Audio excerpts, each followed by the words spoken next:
tertúlia. Meu boa tarde a todos. Hoje é dia 19 de outubro de 2015, uma segunda-feira. Esse é o verbete de número 3.545, 7 páginas, 52 logias e 15 máximos. Quem escreveu o verbete é o professor Max, que está aqui muito bem acompanhado, especialista no tema, né?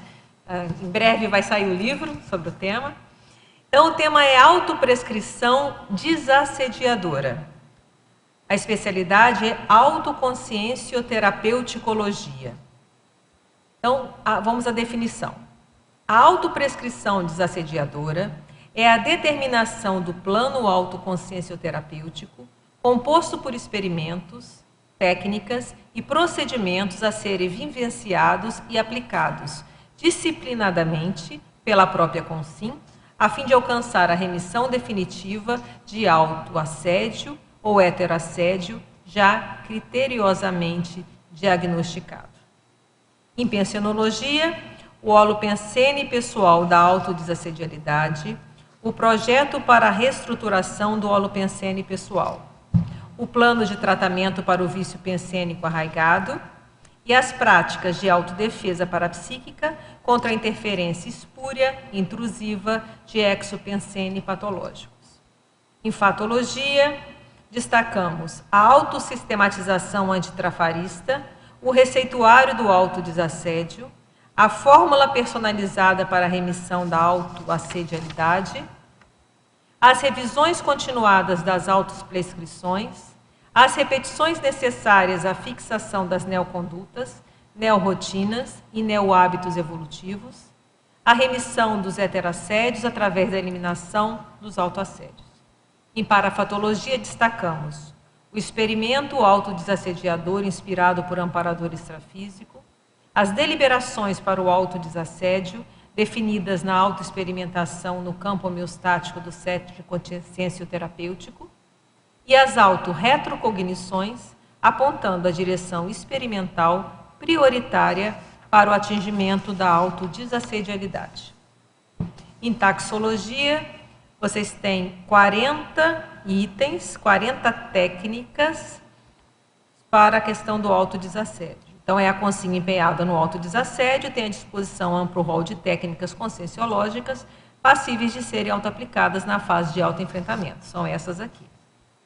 E também em terapeuticologia, tem 10 terapêuticas fundamentadas na consciencioterapia, passíveis de serem autoindicadas, a fim de alcançar a remissão de diferentes modalidades de auto e heterassédios.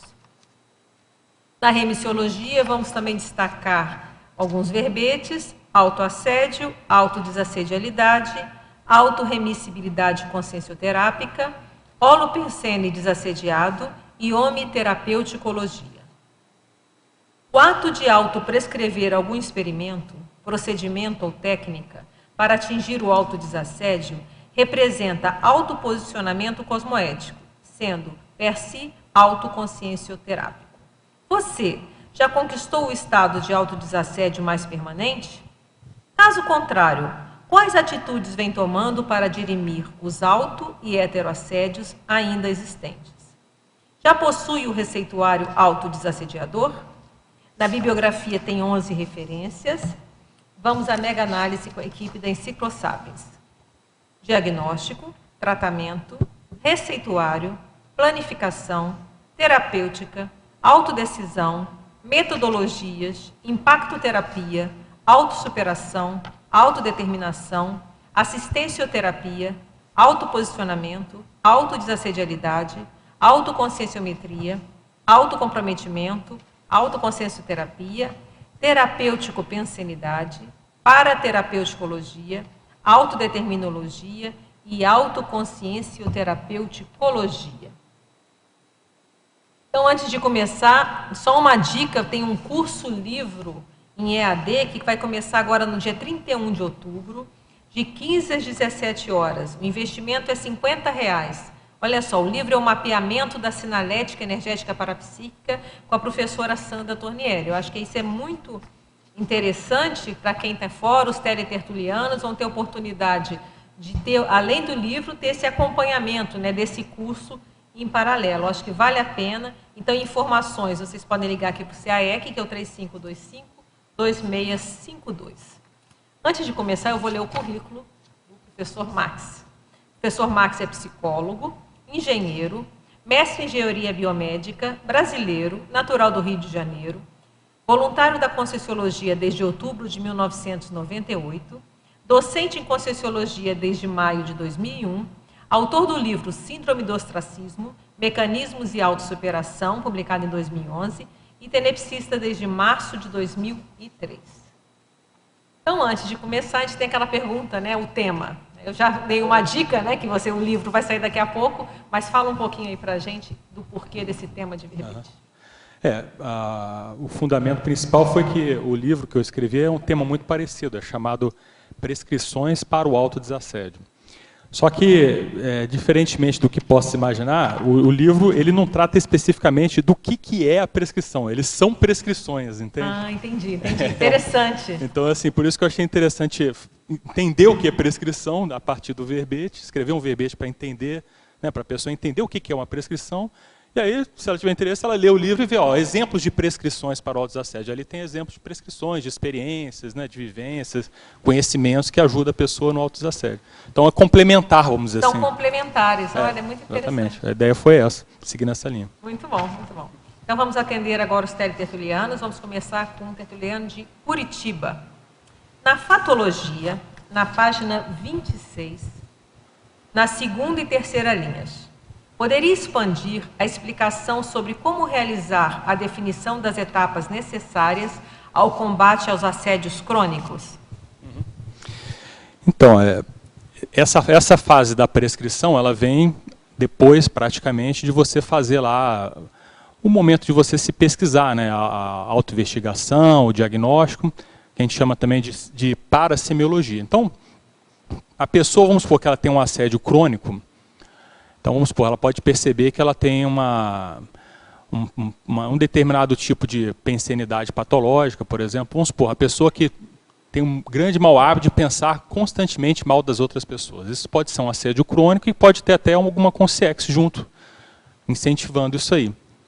Então, ela identificou, isso aqui é um assédio crônico. Por que crônico? Porque está acompanhando ela há muito tempo, né? Às vezes vem até de outras vidas e tudo. E aí ela vai ver o seguinte, bom, quais são os passos, o que eu tenho que fazer para superar esse autoassédio crônico? Então, muitas vezes, tem certas coisas que a pessoa ela não pode querer resolver isso do dia para a noite, né? Dificilmente, se o negócio é crônico, o tratamento ele vai ter que demorar um tempo, vai ter que passar por fases, né? Então, por exemplo, a primeira coisa, vamos supor, nesse caso, ela começar a fazer o automonitoramento pensênico, por exemplo, ela vai aplicar essa técnica. Por exemplo, ela vê assim, o que eu estou pensando? Aí, na hora que ela pensa que ela está, né? Por exemplo, que ela está vendo que ela está tendo um pensamento mal de alguma outra pessoa, ela começa a se controlar e, vamos dizer assim, interromper aqueles pensamentos, aqueles fluxos de pensamento. Então, no início, ela vai começar a trabalhar com isso. Com o tempo, ela vai, por exemplo, desenvolver o trabalho dela com as energias. Às vezes, ela tem que trabalhar com as energias, mas ela não sabe exatamente. Por exemplo, a pessoa não domina o estado vibracional, sabe que tem que aplicar o estado vibracional, mas não domina. Então, ela vai ter que passar por uma fase, por exemplo, dela dominar o estado vibracional. Então, ela vai, por exemplo, estabelecer lá 100 visitas ao laboratório do estado vibracional ao longo de um ano, ou ao longo de alguns anos, 2, 3 anos. Né? Então, você vê, dependendo da patologia, né, ou da dificuldade que a pessoa tem, ela vai ter que fazer os passo a passo até ela conseguir, vamos dizer assim, superar, né? Não existe fórmula mágica, né, na questão da autorreciclagem, do autodesassédio, né? Tudo são investimentos de tempo, né, de esforço, de estudo, de autopesquisa, essas coisas. Um pouquinho de cada vez, né? Exatamente. Não existe o mito da... Tem um mito, acho que da mutação. Da mutação, uma coisa assim, imediata, né? Da mutação, é um mito, o professor Valdo falava, né? Bastante, não é isso? Na Fatologia também, na página 26, na 7ª linha. Quais são algumas das formas de heteroajudas na planificação das autoprescrições que podemos encontrar? Então, um exemplo assim bem característico que nós temos aqui é a questão da consciencioterapia. Então, por exemplo, um princípio da consciencioterapia é que não existe heterocura. né? Mas existe heteroajuda, né? Ou seja, se a pessoa está predisposta, ela quer ser ajudada, ela pode, por exemplo, procurar lá a consciência terapia, né? E ela, olha, eu estou querendo trabalhar com esse aspecto aqui, o que eu posso fazer? Eu já sei fazer isso, isso, isso. E aí, nesse processo, o consciência terapeuta ele é treinado justamente para ajudar a pessoa a estabelecer, por exemplo, prescrições de autoenfrentamento para ela ver. Então, é um exemplo. Isso é um exemplo, mas não existe só lá, né? Então, por exemplo, muitas vezes, assim, com um amigo você pode fazer isso, né? Com um professor, dentro de algum contexto. O interessante é que, dependendo da abordagem, você vai ter uma determinada pessoa, especialista, para você poder, né, procurar. Agora, às vezes até numa amizade é legal isso, né? Porque, por exemplo, às vezes você tem um amigo seu, você pode trocar alguma ideia com ele, colocar o que está acontecendo, se você tem confiança, a pessoa conhece as coisas, você pode procurar essa pessoa.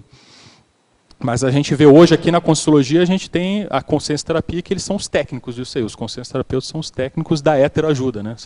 Eles trabalham, são formados para isso aí. Patologia também, agora na página 27, que é na página seguinte. Quarta linha. Com relação à previsão dos pedágios inerentes aos autodesassédios, poderias nos exemplificar algum dos possíveis pedágios a serem pagos? Sim, sim. O que acontece? Então, por exemplo, você vai fazer um autodesassédio. O autodesassédio, ele pode estar relacionado com um autoassédio seu, né? Ou seja, você sendo assediador de si mesmo, e muitas vezes existe um heteroassédio ali junto, né? Então, muitas vezes, dependendo, que nem o rapaz perguntou lá, a questão do assédio crônico. Às vezes você tem um heteroassédio crônico, né? Uma consciência que eventualmente está próxima de você, às vezes fica certos pecadilhos mentais, ela intensifica, ou ela aparece, né, quando a pessoa tem certos pecadilhos mentais. E aí o que acontece? O ideal é que nessas condições, a gente...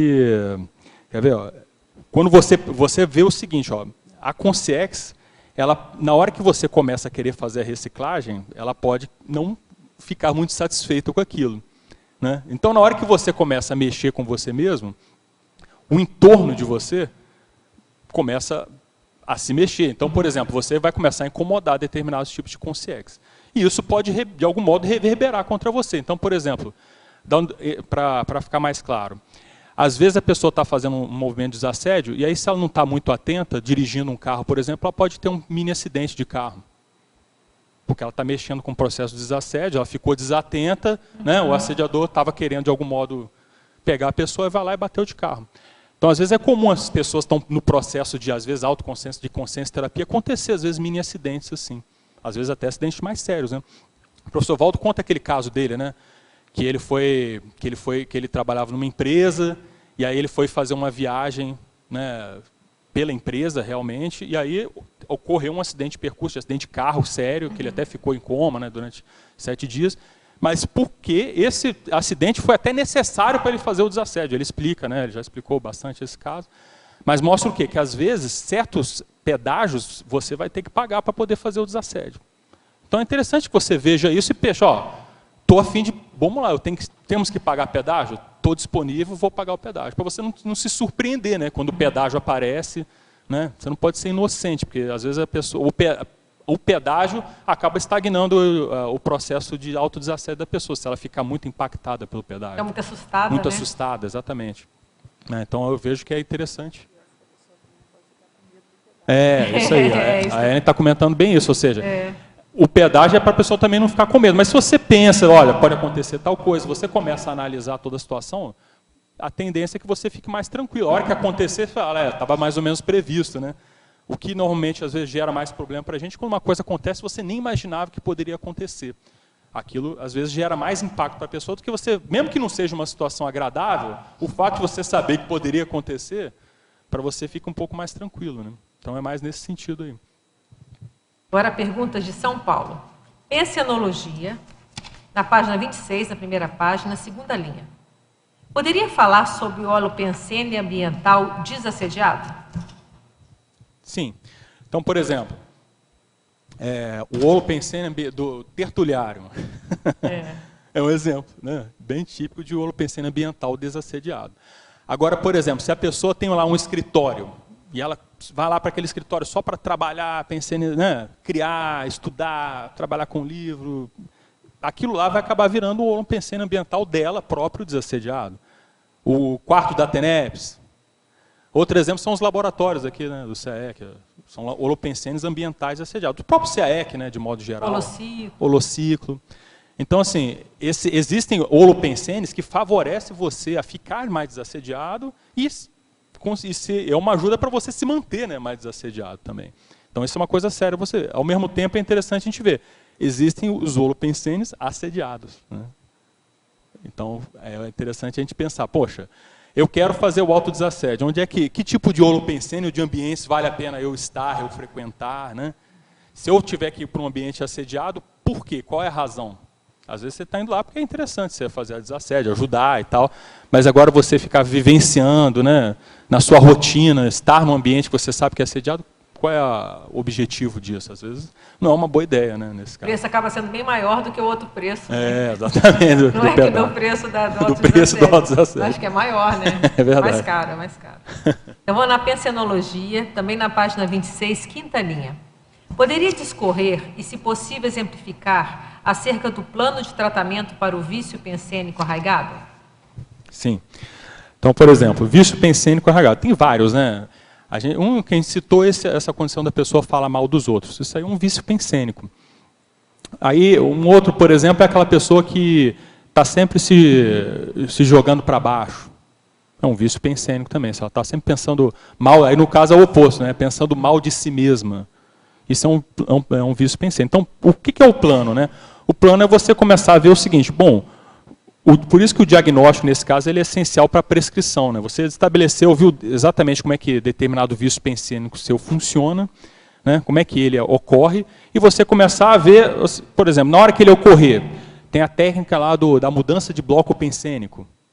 Então, por exemplo, começou a ocorrer, aí você vê, ó, a hora que esse meu pensênico começar a aparecer, eu vou aplicar alguma técnica de mudança de bloco. Então, por exemplo, eu vou pegar um livro para ler, eu vou brincar com o meu cachorrinho, meu gatinho, né, para mudar o bloco, eu vou buscar escrever alguma coisa.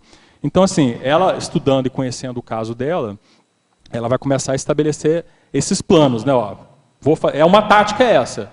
Outra tática é a pessoa ver o seguinte, às vezes ela tem pessoas com que ela convive e ela pode falar. Que nem, por exemplo, tá lá com a duplia, você pode falar, a hora que eu começar a entrar nesse padrão de assunto, você me avisa, que isso é negativo. Isso é interessante. Aí você já avisa as pessoas que estão à sua volta, convivem com você me dá aquela piscada assim, né? Aquela sinalizada. Aquela sinalizada. Aquela cutucada embaixo da mesa. Exatamente. Aí você pode usar essa técnica também. Então, ou seja, pessoas que você tem confiança, com que você convive, você vê, quando eu começar a entrar, me avisa. Para quê? A pessoa vai ficando consciente, aí aos poucos ela vai mudando aquela forma viciosa, né, de pensenizar sobre alguns assuntos que às vezes as pessoas têm. Patologia, na página 26, quinta linha. Favor exemplificar as autoprescrições radicais para o afastamento dos assediadores. Então, por exemplo, um exemplo bem assim típico disso, vamos supor que a pessoa que é alcoolista, ou que ela tem o vício em drogas. Às vezes, uma autoprescrição radical é o seguinte, olha, é mudar a pessoa de estado e se afastar de todas as companhias que ela tem. Às vezes, a prescrição é essa, a melhor saída é essa. Fazer uma internação da pessoa, né, num local, numa instituição especializada disso. Às vezes, tem que ser radical.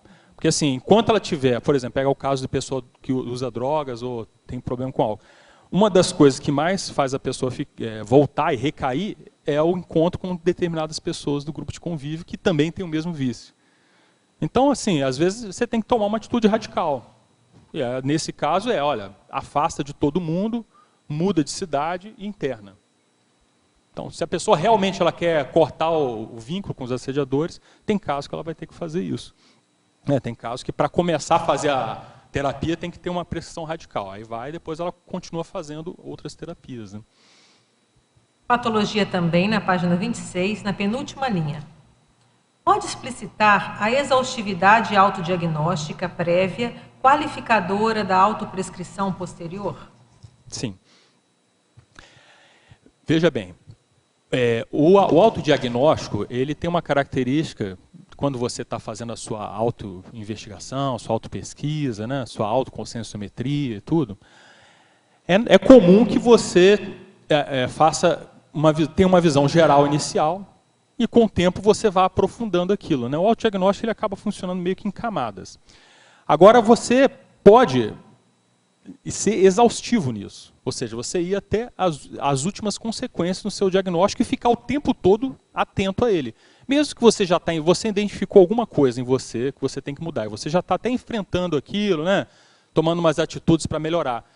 Mas fica de olho, porque muitas vezes as próprias vivências suas, as próprias coisas que você for, as experiências que você vai tendo, ela vai te mostrar que às vezes o seu autodiagnóstico tem mais ramificações do que você tinha visto inicialmente, né? Tem mais coisas envolvidas, tem um viés assim que às vezes você não tinha visto quando ele acontece. Uhum. Então, assim, quando essas coisas vão aparecendo, você tem obviamente, você vai poder tratar melhor, né? Porque aquele princípio, né, da doença, né? Você só trata aquilo que você conhece, né? Que você já diagnosticou. Se você não conhece, como é que você vai tratar, como é que você vai melhorar e superar? Então, essa exaustividade ela é importante nesse ponto, né?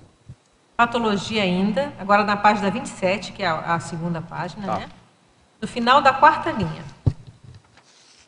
O verbetógrafo pode citar a sua experiência relacionada com a prevenção das recaídas autocorruptoras? Uhum. Então, por exemplo, pegar um exemplo simples assim. A pessoa, um autoassédio alimentar. Né? Autoassédio alimentar. Aí a pessoa sabe que ela quando vê lá um doce, alguma coisa, ela sabe que dá maior problema, né, para ela. Então, um exemplo é o seguinte, olha, vou prever, se eu tiver doce em casa vai ser difícil, então eu não posso ter chocolate em casa na geladeira, porque senão vai me criar maior problema. Então, assim, você já faz uma prevenção, né, uma espécie de prevenção. Ó, isso aqui eu não vou ter aqui em casa, porque senão eu posso recair lá e vou comer, porque eu tenho dificuldade em controlar quando eu vejo doce na frente. É uma imaturidade se controlar? Mas é uma dificuldade. Você tem, é sua. Né? Vai fazer o quê? Então, assim, esse é um exemplo de prevenção de recaída. Outra coisa é a prevenção de recaída em si, ela passa também pelo processo de você entender, né, que em todo o processo de superação, de enfrentamento, pode ocorrer a recaída também.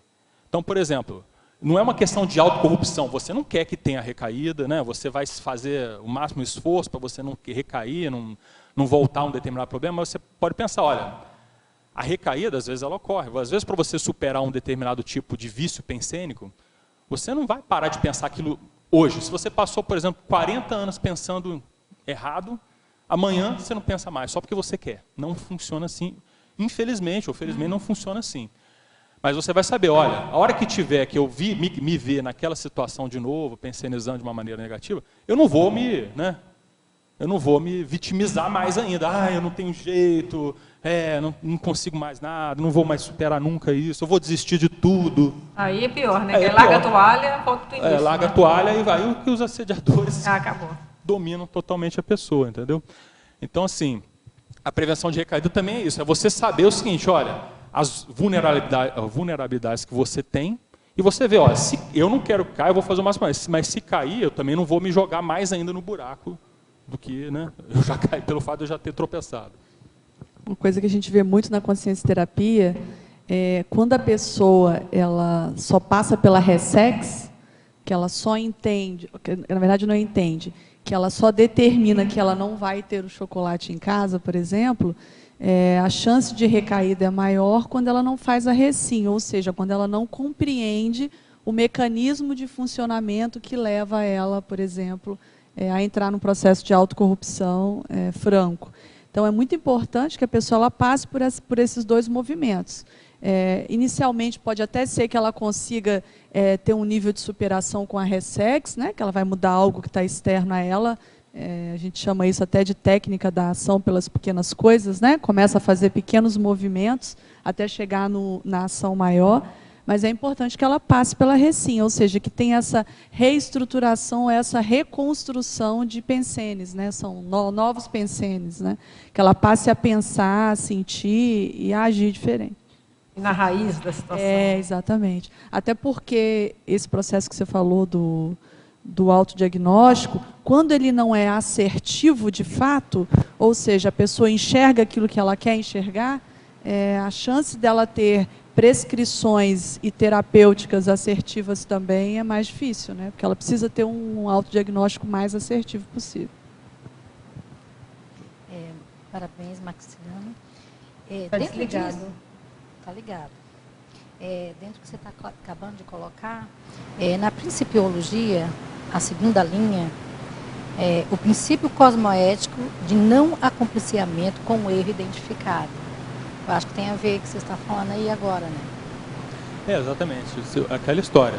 Por isso que eu coloquei aqui, isso aqui é um princípio que, na hora que você estiver vivenciando, né, seu autoenfrentamento, você identificou que é um erro, não dá mais para você seguir aquilo ali, né? O viés que eu quis chamar a atenção, porque assim, na psicologia eles falam muito de prevenção de recaída, né? Não, você tem que fazer a prevenção de recaída e tal. Olha, se acontecer tal coisa, você não vai ficar para baixo, pode vir a acontecer e tal. Tudo isso eles falam na psicologia. A abordagem que nós temos é o seguinte, existe aquela coisa do auto-absolutismo, né? Olha, à medida que eu vou decidir fazer alguma coisa, eu vi que é errado, eu não vou mais me acompliciar com aquilo e ponto final, eu vou seguir isso aí. Agora, o que eu estou chamando a atenção é, o auto-absolutismo, ele não impede com que você pense, porque às vezes a pessoa, ela pensa, não vou nem pensar em nenhuma outra hipótese, não vou nem pensar, eu não acho que é uma boa, eu acho que é bom você pensar.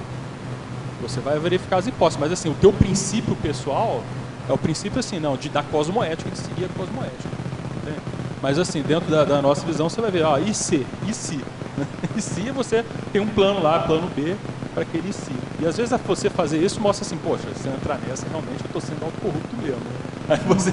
Já sei tudo, né? Não tem a quem culpar, né?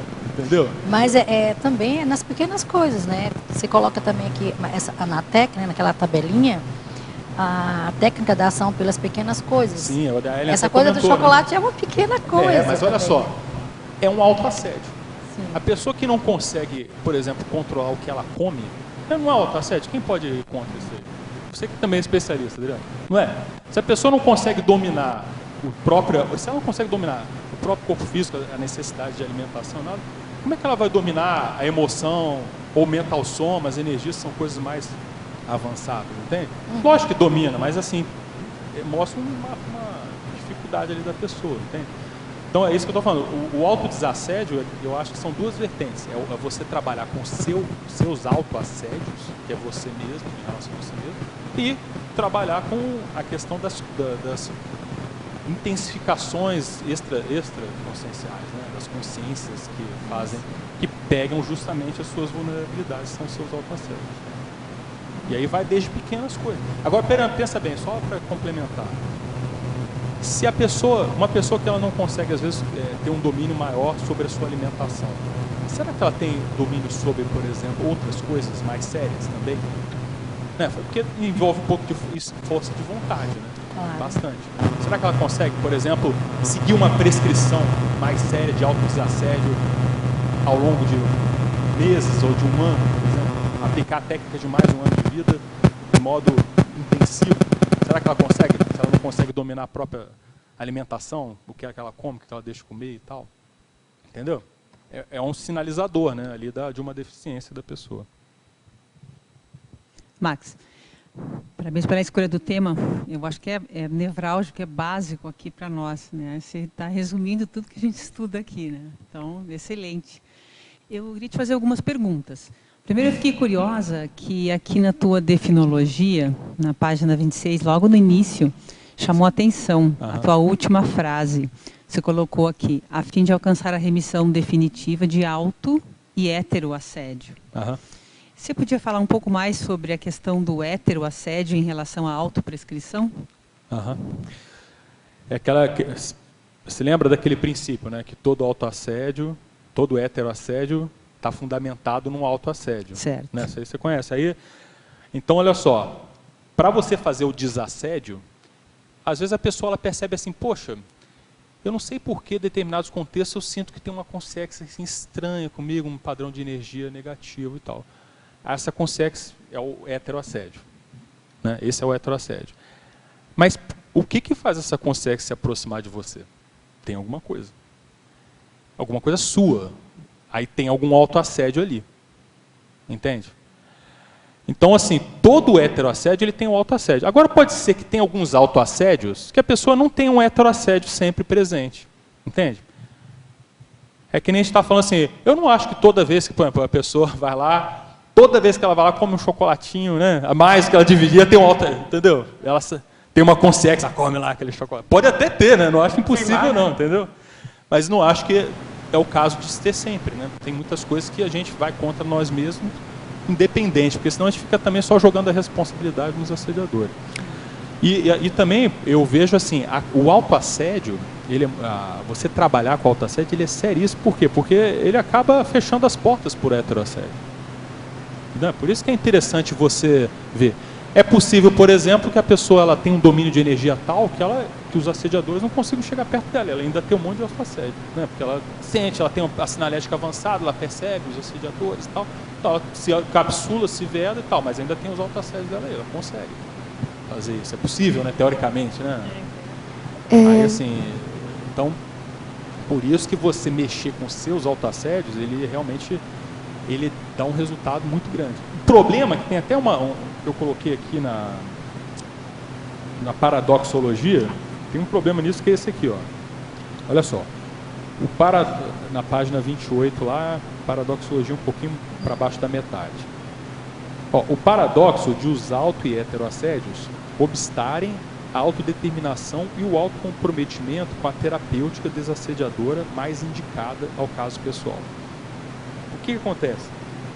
O fato da pessoa ter um heteroassédio, às vezes, dificulta ela de ver a si própria, de ver as suas dificuldades. Porque é como se é como se criasse um manto, né? Um manto transparente, escuro, veda, né? Que veda a sua visão. Você não vê as suas coisas. Então, às vezes, a pessoa tem aquele trafar que todo mundo vê, só ela que não vê que ela tem aquele trafar. É o ponto cego, né? É o ponto cego, né? Tem o verbete do professor Waldo, ponto cego. Tem, né, o verbete. Ok. Eu queria te perguntar também, na tua listagem, achei interessante as técnicas que você trouxe aqui na página 29, queria te perguntar alguma delas. Iniciando pela técnica do número 18, fiquei curiosa em relação à incorruptibilidade da imaginação. Até por causa da minha profissão. Sim, né, da arquitetura, interessante realmente. Porque assim, ó, a imaginação, ela é um atributo fundamental do ser humano, né? Ele é justamente assim, as grandes construções, né? Se você for ver, isso aqui, esse local que a gente está, surgiu da imaginação de alguém, né? De várias pessoas, na verdade. Alguém imaginou uma ideia inicial, o arquiteto foi lá, tentou transformar, né? A partir da própria imaginação dele, tentou transformar isso aqui numa estrutura física, num esboço. Então você vê, a imaginação é um dos atributos conscienciais mais sérios. Ao mesmo tempo, a imaginação leva um monte de gente para o buraco. Então, por exemplo, um caso extremo. O cara que imaginou a construção da bomba atômica. Ele veio da imaginação de alguém. O cara deve ter pensado, se eu usar isso aqui, esses átomos aqui, devido a esse tipo de partícula aqui, radioativa, pode ter uma reação e isso aqui pode criar a maior bomba que em todos os tempos se viu aqui na Terra. Entendeu? Então, o cara usou a imaginação de uma forma científica e mega assediadora.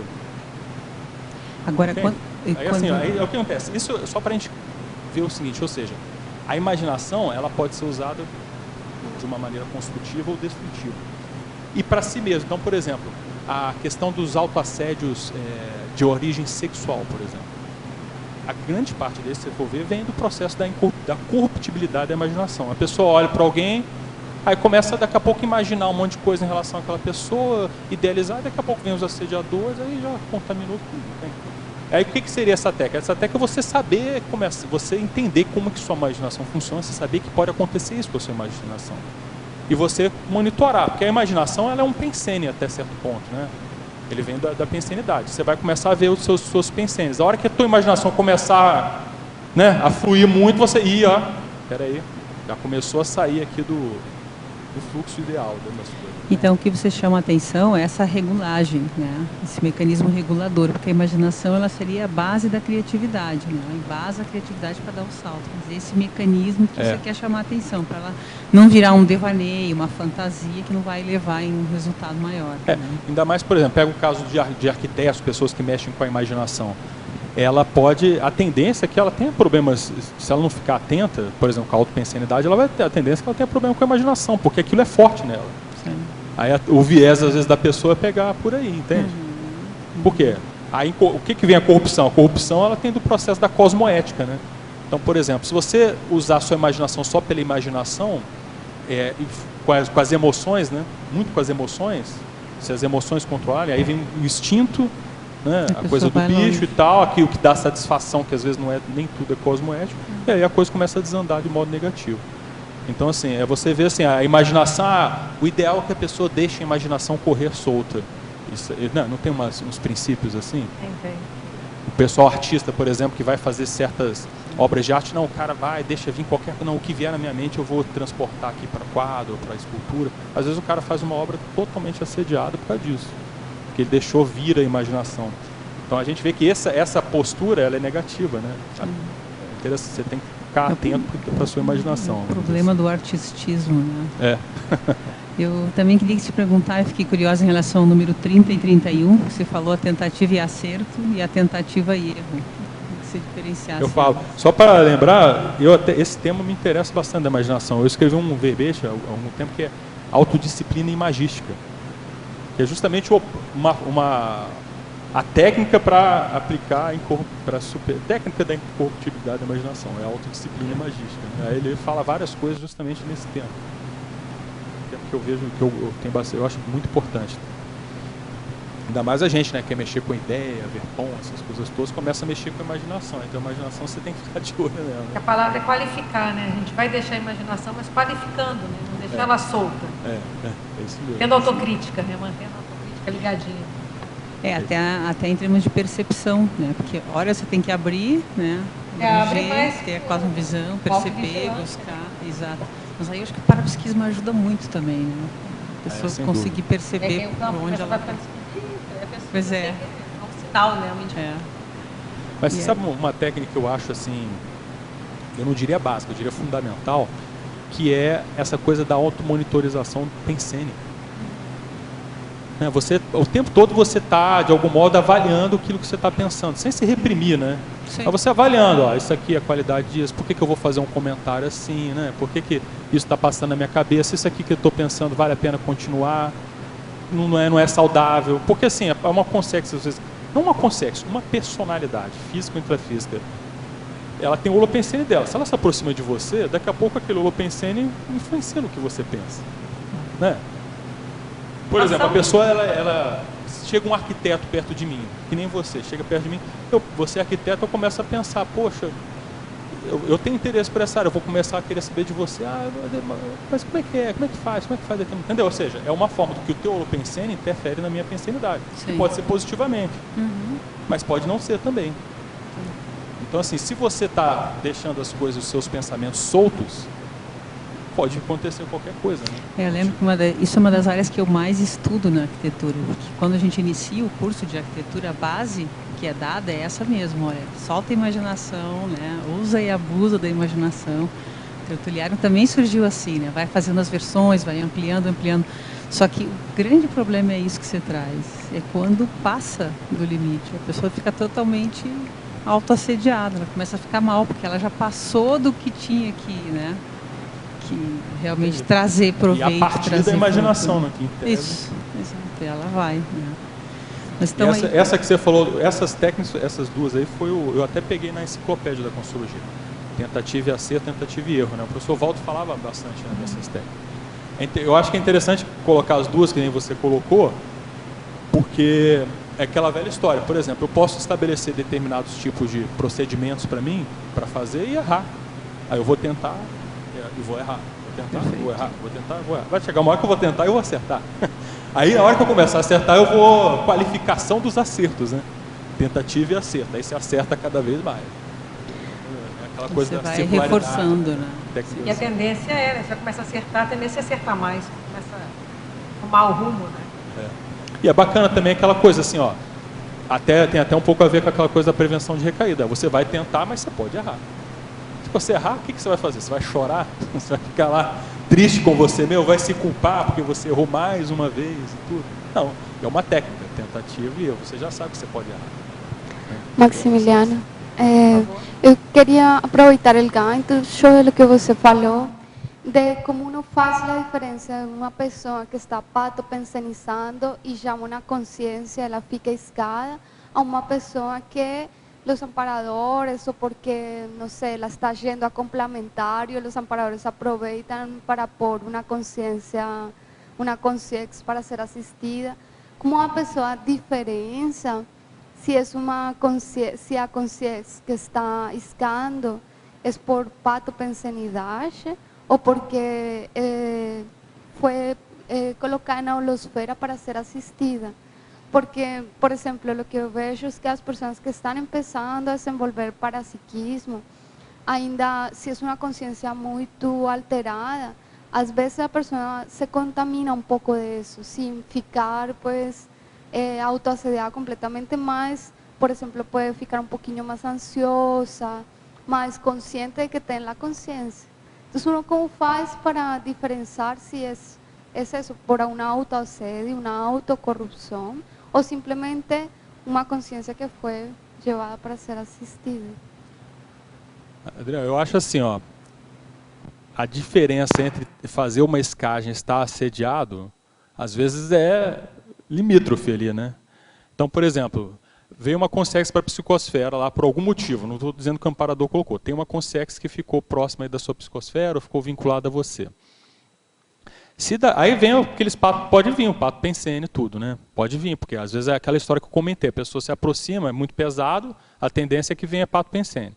Se daqui a pouco a pessoa começa a se identificar com aqueles pato pensenes, que às vezes são os delas também, né? Aí ela vai ficar assediada. Aí não é escagem, aí é assédio, entende? Aí a pessoa ficou assediada. E aí vamos pensar, você é uma amparadora, aí você tem lá uma pessoa que você ampara e você sabe que ela tem umas vulnerabilidades. Você vai ficar botando gente na psicosfera dela se ela não consegue dominar aquilo? Então a tendência é que os amparadores não façam isso assim de uma maneira direta com a pessoa. Ah, não, vou botar ali porque ela tem que aprender passando mal, sofrendo e tal, entende? Não é por aí, eu acho, entendeu? O que você acha? Eu concordo. Né? Porque assim, os amparadores, eu pelo menos eu não ia fazer isso com o meu assistido. Eu ia ajudar ele a se fortalecer, né? Para ele, e quanto mais forte daqui o desperto, ele tem mais assédio, porque Exatamente. ele dá conta, né? Por exemplo, isso é um caso assim mais vistoso, mas quando é mais sutil, quando a pessoa não fica assim super alterada, sino que são coisas mais sutis, me entende? Ou seja, a pessoa sentiu a consciência. O que fazer, você estava perguntando, assim, nesse caso? O que fazer nesses casos? Sim, que fazer e como diferenciar, porque aí parece que o exemplo que você coloca é de uma pessoa que fica muito alterada, não? Mas quando é um pouco mais sutil, como você sabe se isso é seu ou se é da consciência? Bacana. Até a Ellen está dando uma dica aqui que eu acho em cima do lance. Que é muito usada uma técnica na consciência terapia, nos atendimentos inclusive, que é a técnica da checagem holossomática. Você conhece, né? Que é você, está até no verbete aí, né? Você para, ó, se você começou a sentir algo estranho com você, poxa, começou a vir uns pensenes esquisitos, tudo bem, eu tenho às vezes umas emoções assim de tristeza, mas o negócio está meio intensificado demais e tal. Deixa eu fazer a checagem. Aí a pessoa vai, faz o estado de vibração e começa a ver. Não, como estão minhas energias, né? Como é que está a minha... Aí ela começa a ver cada um dos veículos. Como é que estão minhas emoções? Ela começa, presta atenção no cardiochakra dela e vê. Poxa, mas está intensificado. Tem algum motivo maior para isso? Né? Aí começa a ver os meus pensamentos. Como é que estão agora? A hora que ela pare, a hora que ela se posicione, para e checa, aquilo começa a ver para ela fazer a diferenciação. Né? Ela começa a ver, olha... Isso fica mais fácil dela ver se aquilo é de fato dela ou se aquilo é uma interferência externa que está acontecendo. Então, na hora que ela vê isso, aí para ela fica mais fácil dela trabalhar. Porque o grande problema do assédio, que às vezes acontece isso que você está colocando, Às vezes a pessoa, não foi nem amparador, ela entrou no ambiente e tinha uma consciência ali no ambiente, parapsicótica, perdida e tal, veio para a psicosfera. Aí daqui a pouco ela está... Aí vamos supor que a pessoa tem uma vulnerabilidade emocional lá, dela se sentir triste de vez em quando. Aí daqui a pouco a consciência também tem esse padrão, ela começa a se sentir triste. Por quê? Porque ela se sente às vezes assim de vez em quando e aquilo começa a se intensificar. E ela não sabe, pô, mas eu às vezes me sinto triste, então a coisa está só piorando, eu estou muito mal, minha vida está muito difícil e tal. Aí quando você vai ver, não é isso, é porque a consciência está ali, a consciência que foi que intensificou.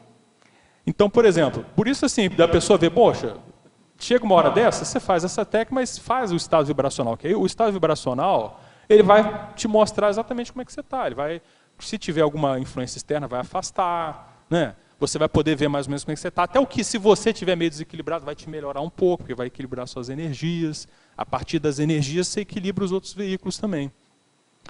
Então, mas assim, esse pensamento de você ver o seu holossoma, ele é muito sério, né? De você atentar para o seu holossoma. Ele é muito importante, porque ele te ajuda a ter uma autoconscientização maior, multidimensional. Né? Porque os veículos estão em outras dimensões, você começa a se ver. Aí quando você fica lúcido, você não perde o discernimento, né? Porque as consciências, às vezes, patológicas, as energias negativas, elas baixam a nossa lucidez. Elas diminuem o nosso discernimento. Isso, essa postura, essas técnicas, elas fazem o oposto, né? Elas fazem você ficar mais lúcido, com mais... Você volta a ter o discernimento, que é o seu padrão mais homeostático, assim. Entendeu?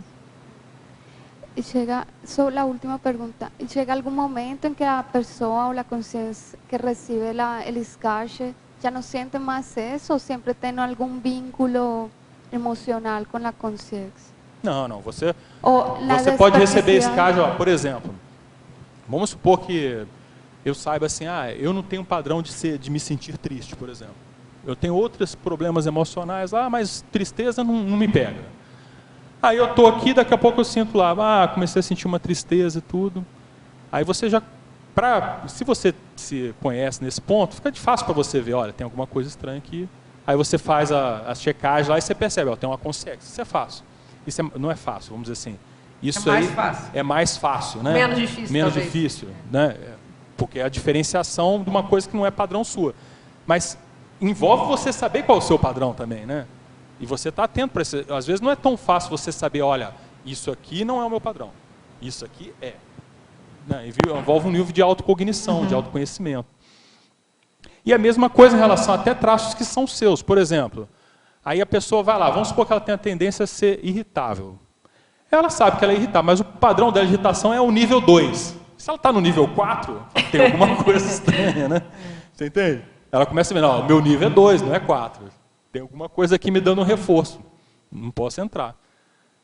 Então, e a tendência normal das coisas que gerarem mais problemas de assédio é quando pega alguma coisa que você tem algum padrão daquilo. Aí, entendeu? É onde tem o autoassédio. Que é onde tem o autoassédio, exatamente. Onde dá o link, né? Ó, umas perguntas de Niterói. Em Pensenologia, na página 26, no último item, poderia aprofundar sobre as práticas de autodefesa parapsíquica contra a interferência espúria intrusiva de exopensenes patológicos? Sim, a gente acabou de falar, né? Que é. É justamente isso, olha. A autodefesa parapsíquica é basicamente assim, você começa pensando assim, estado vibracional.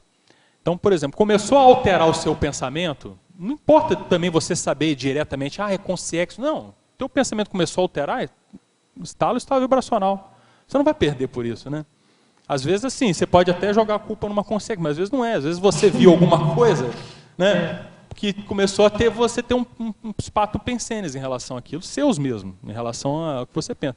Se você pensa no estado vibracional, você vai aumentar o seu padrão, né, de pensenidade, vai qualificar a sua pensenidade. O estado vibracional ele tem esse efeito. Então, eu diria que seria uma das primeiras técnicas essa aí. E tem outras. Então, por exemplo, você vai em certos ambientes que a gente tem que frequentar. A gente não fica, às vezes, só aqui, né? No CAEC, né? No Tertuliar, então a gente vivencia, né? Vamos na rua, banco, conta, reunião, aonde mais? Cartório. Todos esses ambientes aí, cheio de gente, então tem gente de tudo quanto é tipo, né? Gente e gentex, né? De tudo quanto é tipo. Aí você tem que ver lá como é que é o negócio extrafisicamente. As defesas suas em ambientes que nem essa. Tem certos ambientes, por exemplo, que nem um cartório. Agora eu vou chegar no cartório, vou desassediar esse cartório inteirinho aqui com essas 500 pessoas que estão aqui. Às vezes não é uma boa coisa a tentar ser feita. Às vezes é, né? Depende do gabarito de cada um. Né? O professor Val já colocava caso aqui que ele desassediava delegacia de polícia e tal. Né? Cada um vê, né? Vê cada um com as suas competências. Com as suas competências, exatamente. É assim, o Alexander também já conta um caso que ele fazia do ônibus, né, de trabalhar no ônibus, sentir as energias, exteriorizar para ver. Já ouvi casos de gente também que ia em cemitério, né? Isso aí é corajoso. Assim, não acho muito indicado. Mas, de modo geral, assim, por exemplo, você vai num consultório, está você lá na sala de espera do consultório, você e mais uma pessoa. Aí você sente que o ambiente está esquisito. Será que não é o caso ali? É porque você vai ser atendido daqui a pouco. Você vai ser atendido daqui a pouco. Quem vai te atender. É de bom alvitre, né? Não é? Bom alvitre. Se o negócio estiver assediado, será que é melhor sentar no negócio, né, para começar? Mas assim, são ambientes que você vê. Às vezes tem pouca gente, ele vale a pena você trabalhar com energia, exteriorizar, procurar assumir o desassédio de quem estiver por lá, do atendente, quem seja, porque senão aquilo vai dar na sua cabeça a tendência. Ainda mais se você viu, né? A situação. Agora a gente tem umas perguntas aqui da Alemanha. A gente estava falando da Alemanha. Não tem nada a ver com ele, Adriano. Não, nada a ver com ele. Nada a ver. Na fatologia, que a gente estava conversando da Alemanha antes de começar. Na fatologia, na página 26, no final da segunda linha, explanar sobre a definição das etapas necessárias ao combate dos assédios crônicos. Então, veja bem, se a pessoa tem um assédio crônico, esse assédio, às vezes, ele tem múltiplas variáveis, múltiplas ramificações, vamos dizer assim. Ele não é uma coisa só, ele envolve, às vezes, pessoas da família, envolve como as outras pessoas te veem, envolve, às vezes, até o teu trabalho. Às vezes a pessoa trabalha numa coisa que foi por causa do assédio dela, envolve grupo de amigos. Então você vê, às vezes não é um trafazinho, né? Uma coisinha pequena, é uma coisa muito ampla que tem múltiplas ramificações. Então você vai ter que ver, bom, qual é o meu assédio? Olha, meu assédio ele tem a ver, por exemplo, com o processo de autocracia. Aí você vai ver, no trabalho, como é que é? O meu trabalho predispõe eu ser mais assim, às vezes a pessoa tem que ser assim, dependendo do trabalho que ela usa. Será que não é o caso dela mudar de profissão? Né? Dependendo da situação, pode ser. Aí ela vai ver, por exemplo, assim, no relacionamento dela, ela vai ver que às vezes o relacionamento dela, esse padrão predomina nos conflitos que existem no relacionamento dela. Então ela vai ter que atuar no relacionamento também. Aí a Ellen está falando, não necessariamente tocar de dupla, melhorar, né? Ou seja, você pode qualificar aquilo na sua relação. Às vezes é o caso de trocar de dupla, dependendo, porque existem conduta de exceção que existem relacionamentos que são um assediador do outro, né? Acontece isso também. Então, às vezes, um reforça a trafar do outro, mas lógico que cada caso a pessoa tem que avaliar. O que a gente está mostrando se a pessoa identifica assédios crônicos, é interessante ela ver onde que isso acontece, quais as ramificações, com quem, de que forma, e ela estabelecer, olha, eu não vou dar para resolver isso tudo dia para a noite. Você vai ter que começar etapas, ver, primeiro eu vou trabalhar aqui, primeiro eu vou trabalhar com quem está do meu lado, minha família, minha duplista, minha mulher, minha esposa, meu filho, agora depois eu vou para o trabalho. Né? Aí começa a estabelecer as etapas de cada coisa que é interessante ele fazer. E outra coisa, às vezes não é interessante ela fazer uma coisa radical, porque às vezes ela não vai dar conta. Ela tem que, às vezes, ir aos poucos, dependendo do caso, do fôlego dela. Fatologia, na página 26 também. Terceira linha, favor explicar sobre a fórmula personalizada para a remissão da autoassedialidade.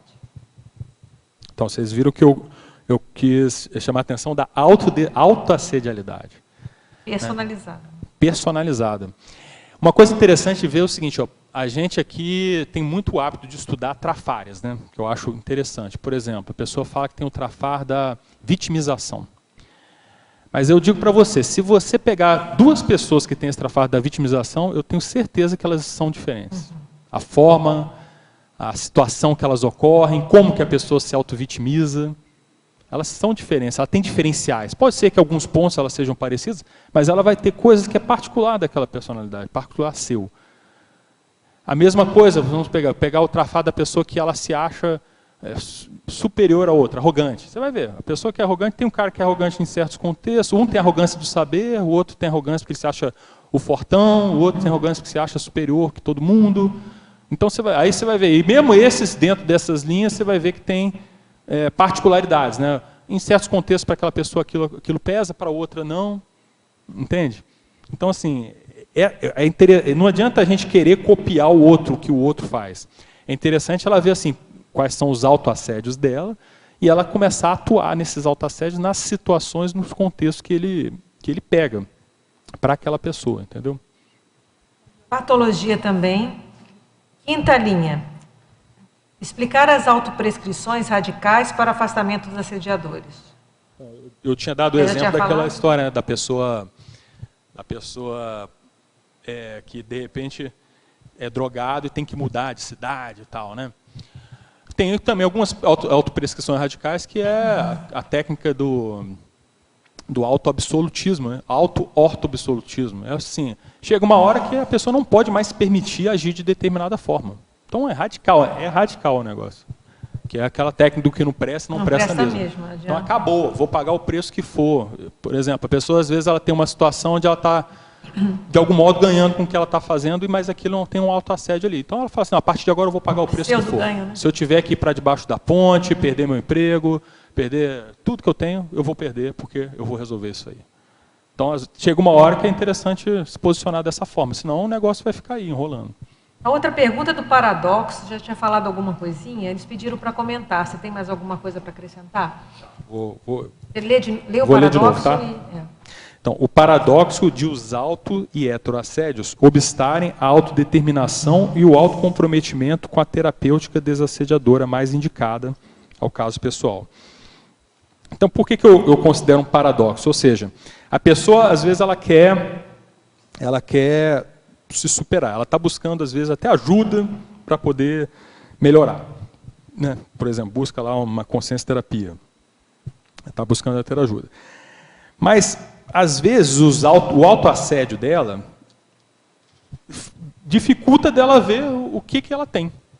O próprio autoassédio dificulta ver o que ela tem. Que nem, por exemplo, eu falei lá, a pessoa que tem, por exemplo, uma arrogância, às vezes ela não vai admitir que ela é arrogante. Né? Tem casos assim, a pessoa é arrogante, mas ela não admite. Ela não, eu sou um cara realista, eu vejo a minha realidade da forma como ela é. Não, mas às vezes é pura arrogância da pessoa. E isso, o autoassédio, que é a própria pessoa jogando contra ela. E às vezes tem a potencialização dos heteroassédios, né? Porque às vezes os assediadores eles falam, não, você não tem isso não, esse não é um problema seu. Que nem a pessoa fala assim, eu não tenho mágoa de ninguém. Meu problema não é mágoa. Mágoa nunca pegou para mim, entende? Mas no fundo você vai ver ela é a pessoa cheia de mágoa. Só que às vezes o negócio é tão bloqueado que ela não consegue nem se auto-perceber. Perceber as mágoas que ela tem. Né? Se permitir sentir as mágoas que ela tem. Mas no fundo você vai ver um monte de mágoa. Aí você vê, ou seja, o próprio assédio dela, e às vezes os assediadores também, ela não deixa a pessoa ver o problema que ela tem. E ela, de algum modo, se sente mal, desconfortável e tal, mas ela não consegue ver.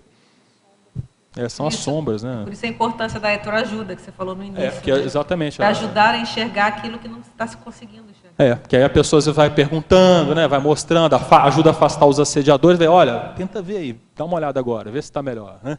Tem uma técnica interessante para isso, né, que a gente, antiga aí na Conscienciologia, que é a gente pedir para o entorno, né, de fazer a lista de trafores e trafares.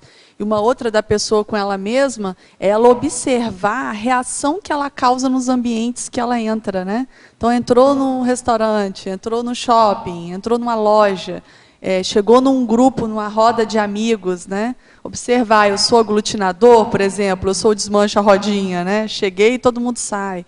E observar a repercussão energética que ela causa ali nos ambientes que ela entra. Isso também ajuda muito para ela. Eu escrevi um verbete que é heterorreação autodiagnóstica.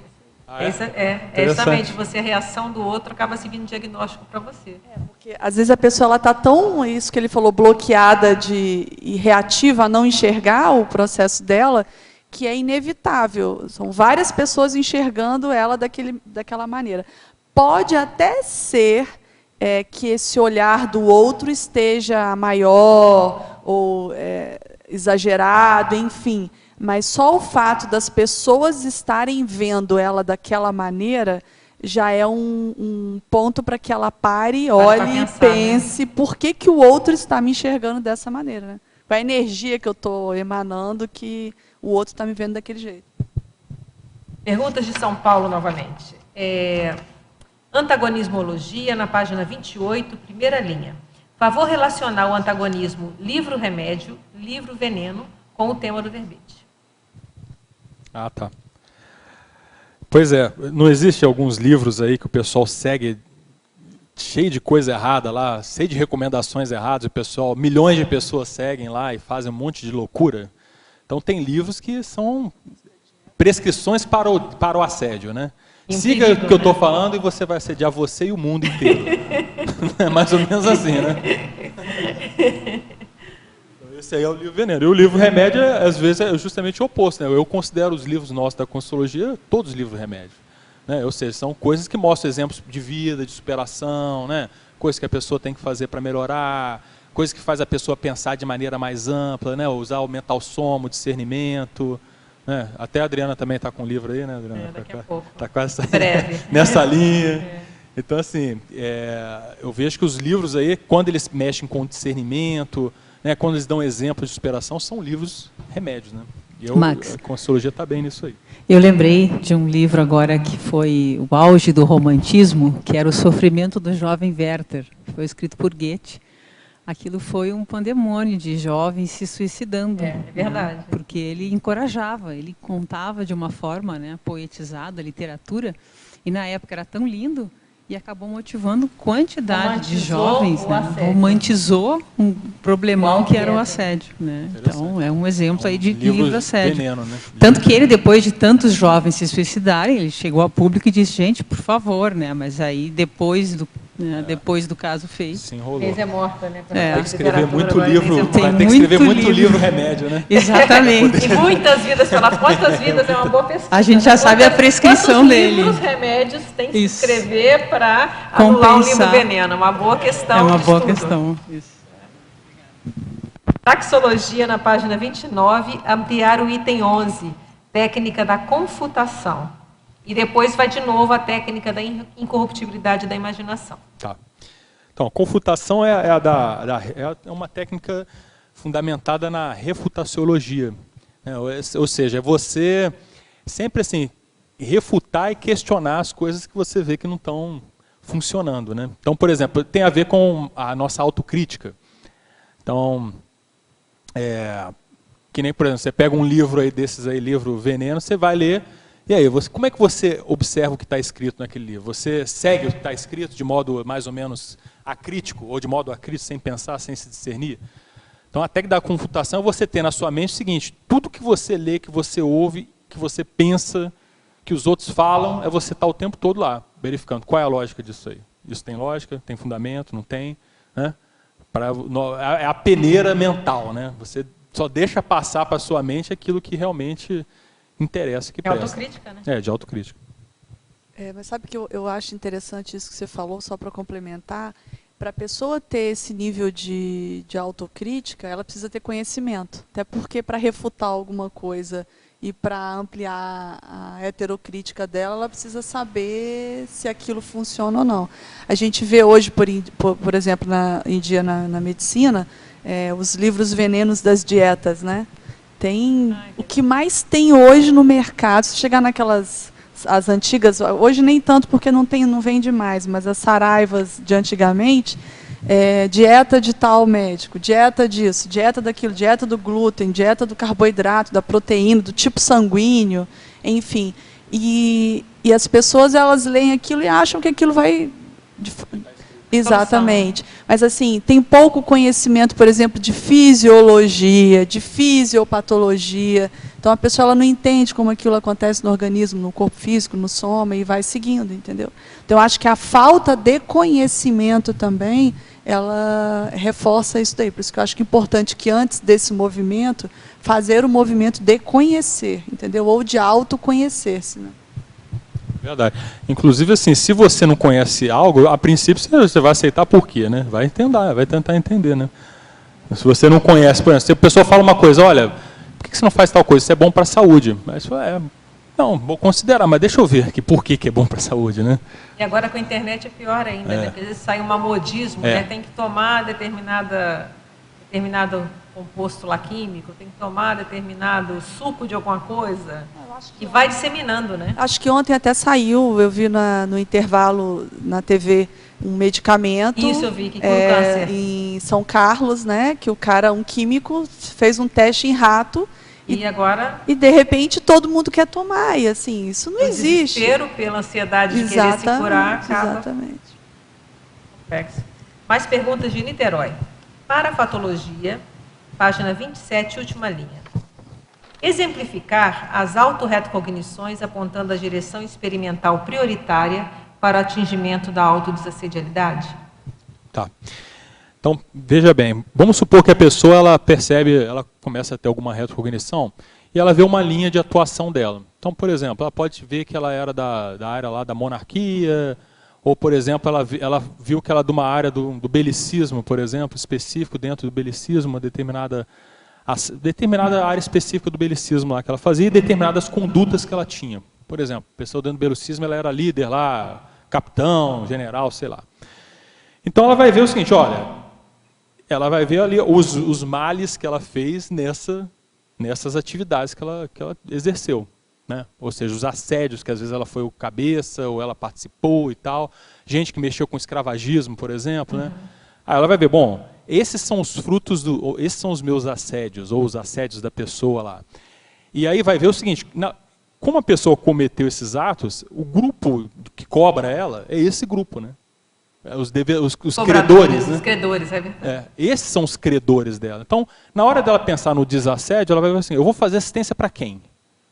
Você vai fazer assistência para o povo que você deve priorizar, né, a assistência para o povo que você deve, para os seus credores.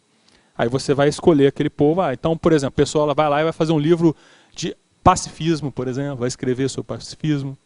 Ou ele vai trabalhar numa instituição, né, que mexe com pacifismo. Isso tudo vai ajudar, já são técnicas que a pessoa... É direcionamento que ela dá para a vida dela em função do que ela viu que ela fez. Então, por exemplo, a pessoa lá viu que ela mexia lá com lavagem cerebral das pessoas. Ela vai, poxa, tem que mexer com o esclarecimento das pessoas. Né? Pensamento crítico, pensamento crítico, ajudar a pensar, tal.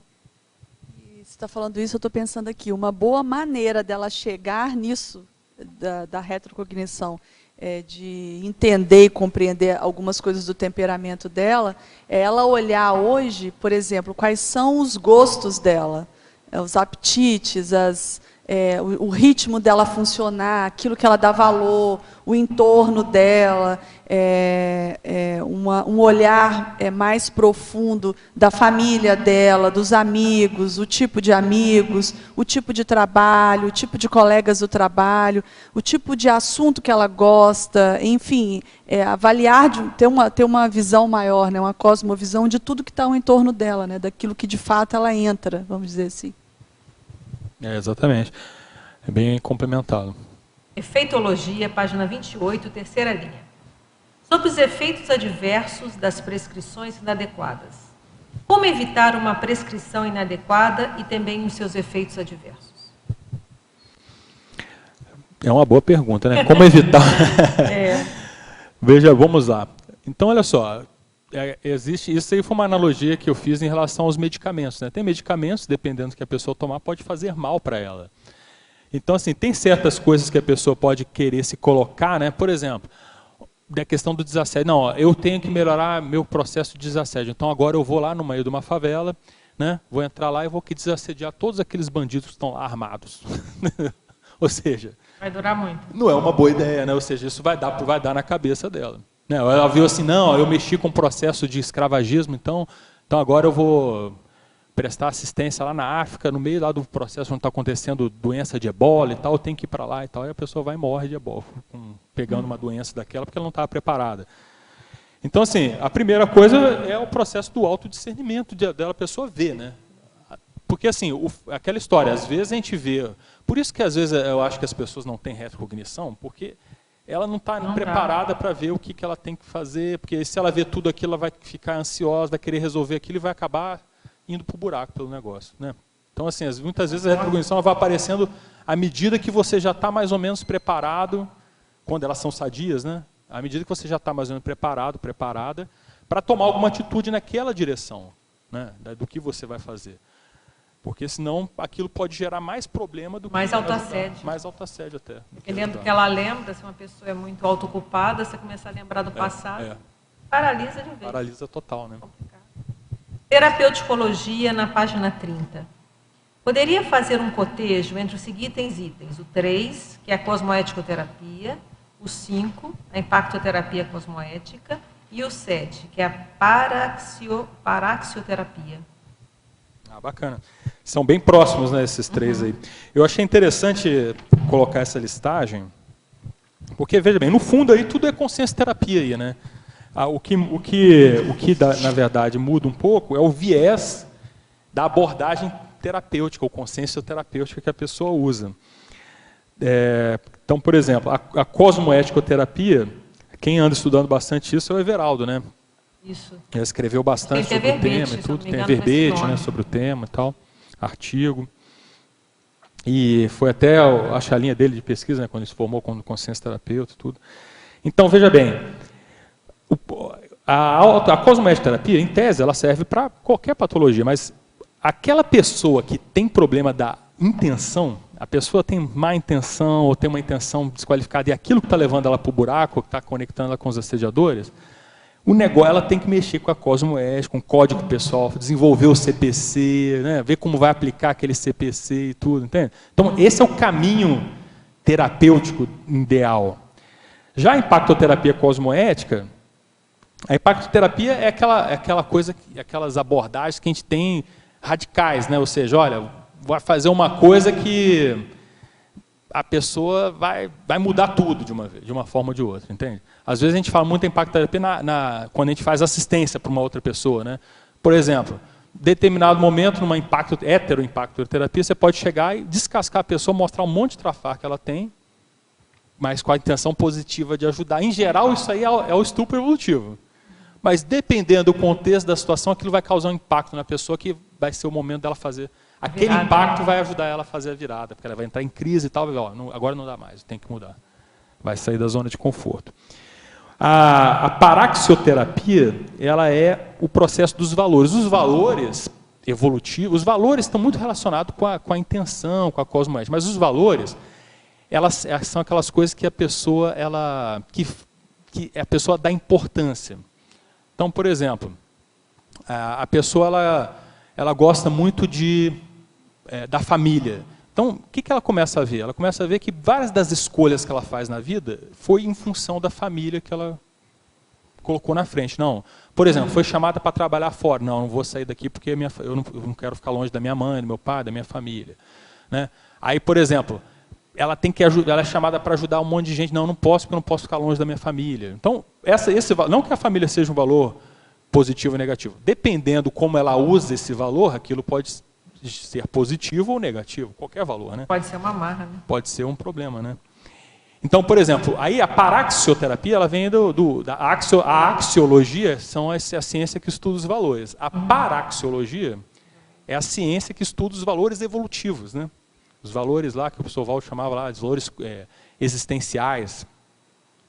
Então, veja bem, tem valores que eles, em tese, para o intermissivista e tudo, para a pessoa lá que já está pensando na autoevolução mais seriamente, eles vêm em primeiro lugar. Né? Então, por exemplo, o valor da assistencialidade. Então, às vezes, ele vai botar a interassistencialidade à frente da família em determinados contextos. Pode acontecer isso. E, às vezes, o que começa a se perceber? Que muito dos problemas e autoassédios que a pessoa tem é um conflito, advém de um conflito de valores.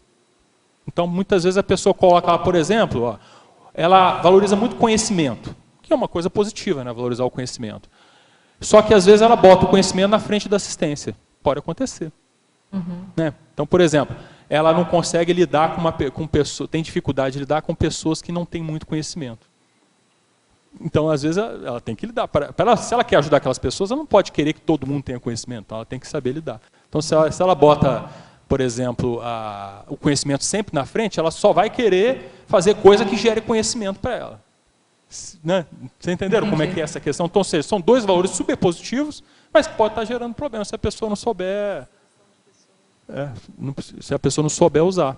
Então por isso que é interessante, ou seja, de acordo com a forma da pessoa funcionar e as características dela, cada uma dessas terapias vão ser aquelas que vão dar maior resultado para a pessoa.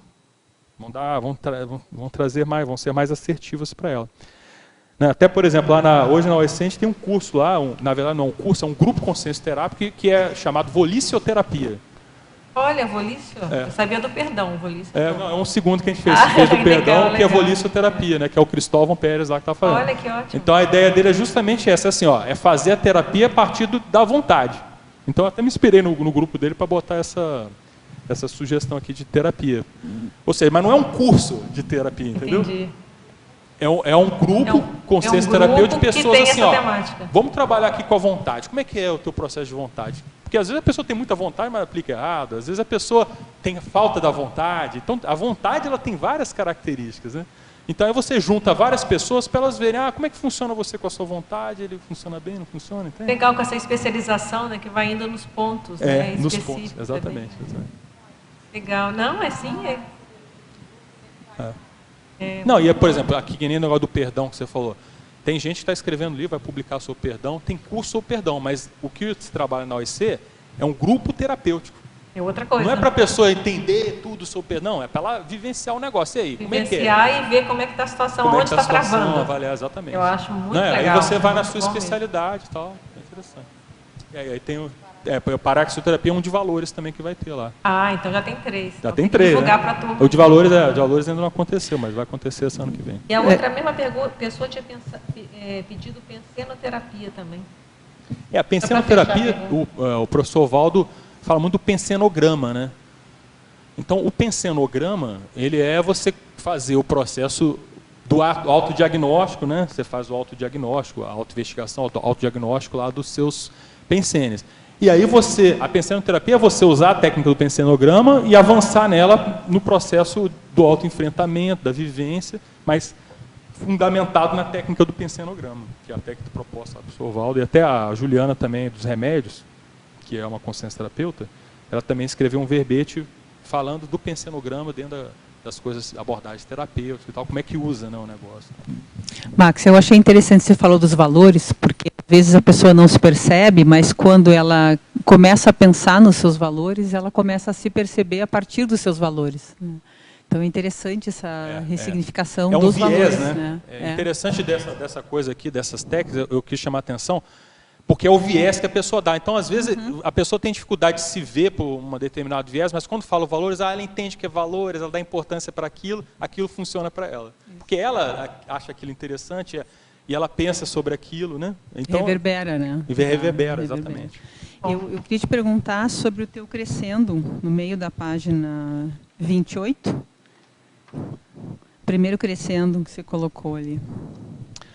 Ortoparasemiologia, ortoparadiagnosticologia e ortoparaprescriciologia. Né? Então, na verdade, é a sequência até a pessoa chegar numa prescrição.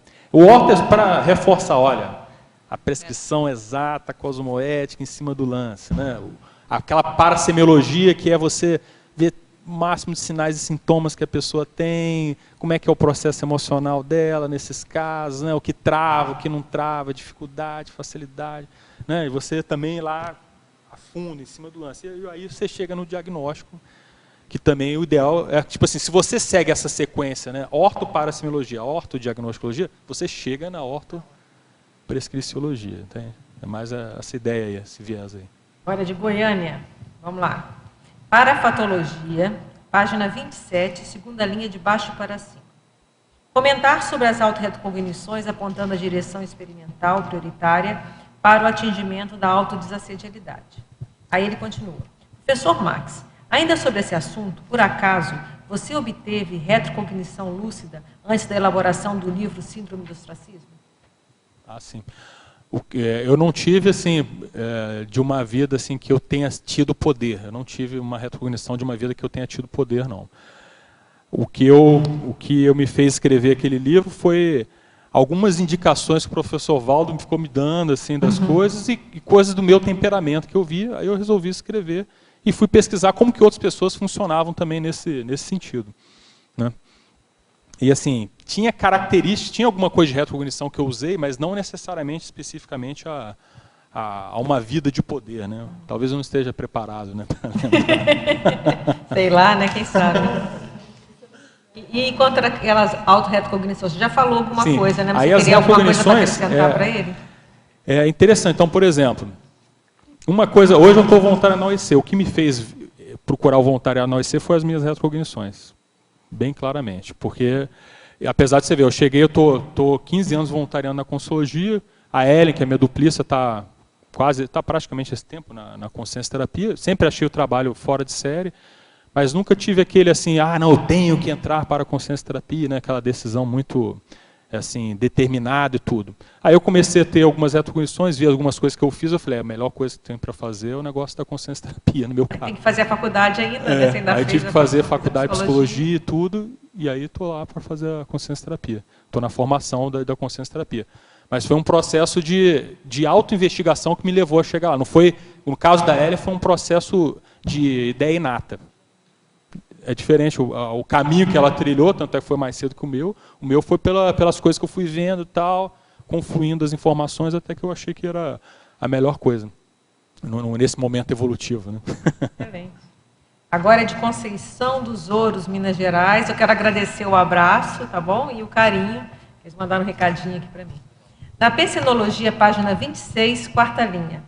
Solicito ao professor Maximiliano que aprofunde mais sobre o tema ortopensenidade e os seus benefícios para a vida pessoal e também profissional.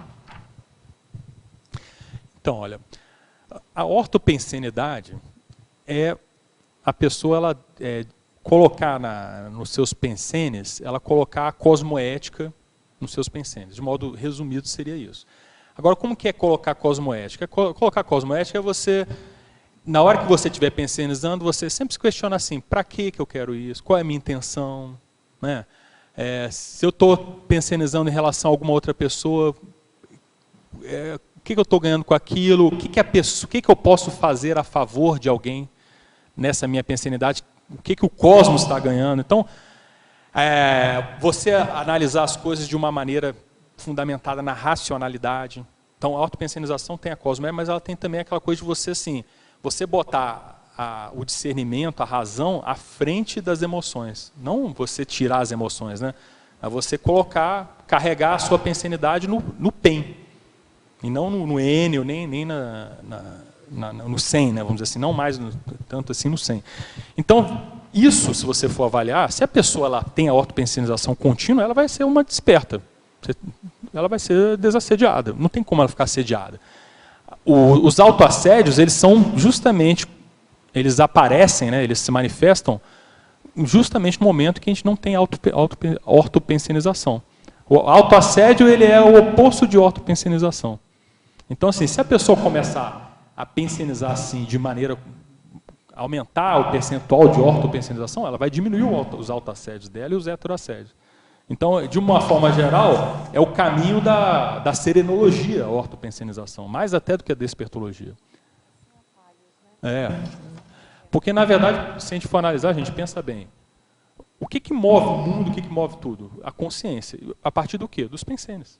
Então, o pensene é a raiz de tudo. Você vai nos pensenes e você consegue fazer com que os seus pensenes sejam cosmoéticos e racionais o tempo todo, não sobra espaço para assédio nem nada. Agora uma pergunta de Vila Velha, eu acho que vai pegar os dois aí, ver se vocês conseguem ajudar. A minha pergunta, se puderem me ajudar, por favor. Eu tenho me esforçado, estudado, lido, mas mantenho altos e baixos constantes.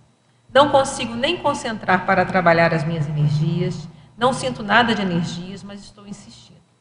Quando eu leio ou começo a estudar e não entendo, fico irritada, sinto muita raiva de tudo. Eu me pego pensando que vim para a vida contra a vontade. Tenho raiva de existir. O que me falta se a minha vontade de melhorar é grande? Talvez falte um pouco de técnica, né? Mas olha só, essa questão de você sentar e ler, ficar irritado e tal, Isso indica que, assim, que o ambiente que você está, às vezes, não está muito bom, né? O local que você está, por exemplo. Então, as pessoas, às vezes, têm dificuldade de instalar o estado vibracional.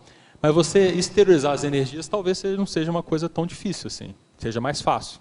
Então, começa com a exteriorização das energias. Então, por exemplo, você vai ler em algum lugar, vai estudar, senta lá e começa a exteriorizar as energias. E aí você faz, sabe como é que você faz? Você fica em pé e começa a fazer assim com a mão, movimento de mão mesmo, joga, olha para a parede, joga, bota lá no mínimo assim 5, 10 minutos para poder exteriorizar a energia e começa a jogar energia. Nem começa a ler, não faz nada. Você entrou, antes de começar, você tem que mexer com o ambiente para melhorar o ambiente, para ficar um ambiente mais assim, predisponível para você poder ter as coisas do pensamento, né? Poder pensar de modo mais claro. Então, eu sugiro assim, começa exteriorizando energia para o ambiente. À medida que você conseguiu lá, passou 5, 10 minutos exteriorizando o ambiente, aí faz o estado vibracional. Fica tentando lá, tenta alguns minutos, aí sim você vai tentar sentar, por exemplo, para estudar, qualquer coisa assim. Ó. Pode ser que não seja fácil no início, mas e uma coisa eu te digo, vai melhorar. Se você começar a trabalhar com as energias no ambiente antes, ele vai melhorar, vai tudo abrir para você. Você quer colocar alguma coisa? A dica interessante aí do que você está falando e pegando uma analogia com outro viés mais sério disso que você está manifestando aí, que você está mostrando um processo até de irritabilidade com um certo desânimo, né? Você falou que desanima e não tem vontade de fazer muita coisa, né? De existir, enfim. Que a gente tem de experiência na consciência terapia, que muitas vezes as pessoas elas manifestam isso por falta de autoconhecimento. As pessoas elas se conhecem pouco. Ou tem aqueles pontos cegos lá que o Max falou antes, as sombras, né? Que às vezes ela não quer ver de fato, está em algum mecanismo de fuga. Por que é importante isso estar claro para você? Porque vamos pegar aí um exemplo, por exemplo, da depressão. A depressão, o nome mesmo diz, né? Depressão. Geralmente é uma pressão externa que a pessoa ela não consegue lidar, seja lá por que motivo for, enfim, do dia a dia, do cotidiano da vida dela, e ela não consegue enfrentar, então ela cria um mundo particular, ela encaramuja, ela fica ali só no mundinho dela, egoisticamente vivendo, né? Só existe ela e pronto. Muitas vezes, esse processo de depressão ele tem um efeito químico. Então, às vezes, a pessoa está ali desanimada, está sem ânimo, está se sentindo triste, ou quer fazer algum movimento e não consegue, e ela tem, por exemplo, um déficit de serotonina, que isso precisa ser corrigido, porque senão também ela não vai conseguir ter o impulso de ir para frente. Muitas vezes, esse mecanismo, esse processo de depressão, ele não tem relação com o processo químico, e sim com o fato da pessoa se conhecer mais, para compreender melhor o porquê que ela não dá conta de certas pressões.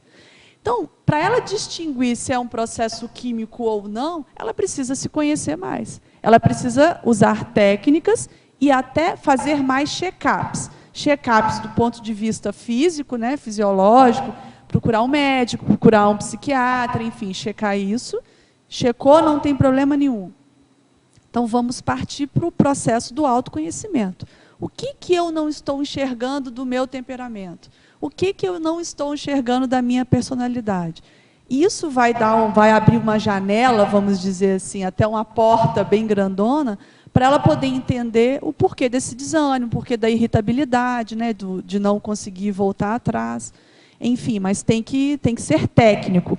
Quando você está num processo e está num momento igual o seu, que você está enxergando que acendeu uma luzinha que tem alguma coisa errada, ou seja, você está na fase que a água está batendo no seu nariz e você está querendo respirar.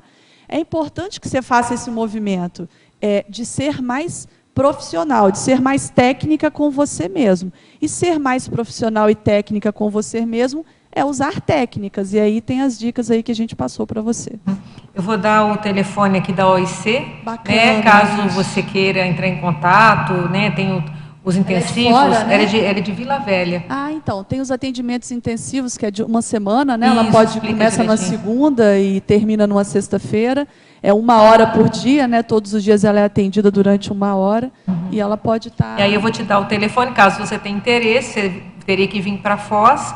Ou São Paulo, né? Assim, tem São Paulo. A gente tem... Agora tem São Paulo, talvez é mais perto para ela. Isso, talvez não, é até mais perto, sim. Ela ia a São Paulo, tem os atendimentos lá que não são intensivos. Em São lá Paulo não tem são intensivo. regulares, ela teria Tá. que ir a cada 15 dias. Mas o mais importante é digitar o telefone, ela vai entrar em contato e vou explicar com detalhes isso para ela. Então, ó, 45 3025 1404, 3025 1404, ou 45, são de fora os telefones, 2102 1402, 2102 1402. Então, isso para a consciencioterapia.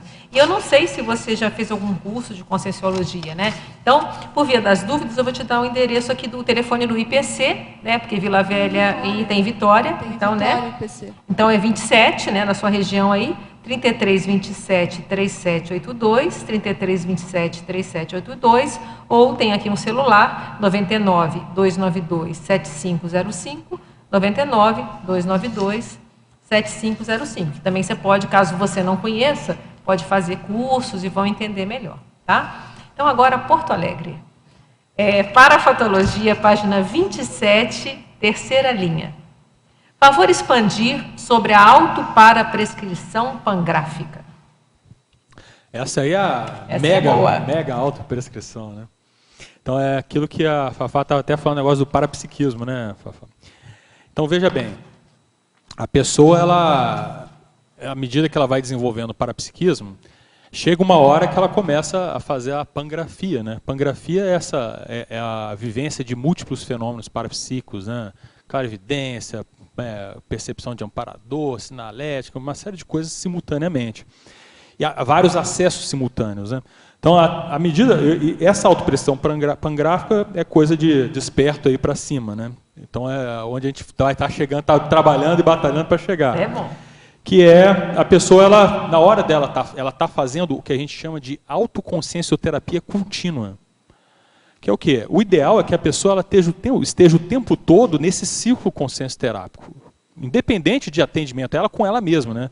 Todos nós. Sendo um ciclo consciencioterápico e aquilo você vai estando num círculo virtuoso, onde a pessoa está cada vez mais vendo detalhes da sua manifestação, ampliando aquela manifestação, e aí ela se prescreve desafios, que às vezes não é nem mais para trabalhar, às vezes com traço fado, às vezes é para qualificar trafores e tal, mas é num processo de crescimento contínuo.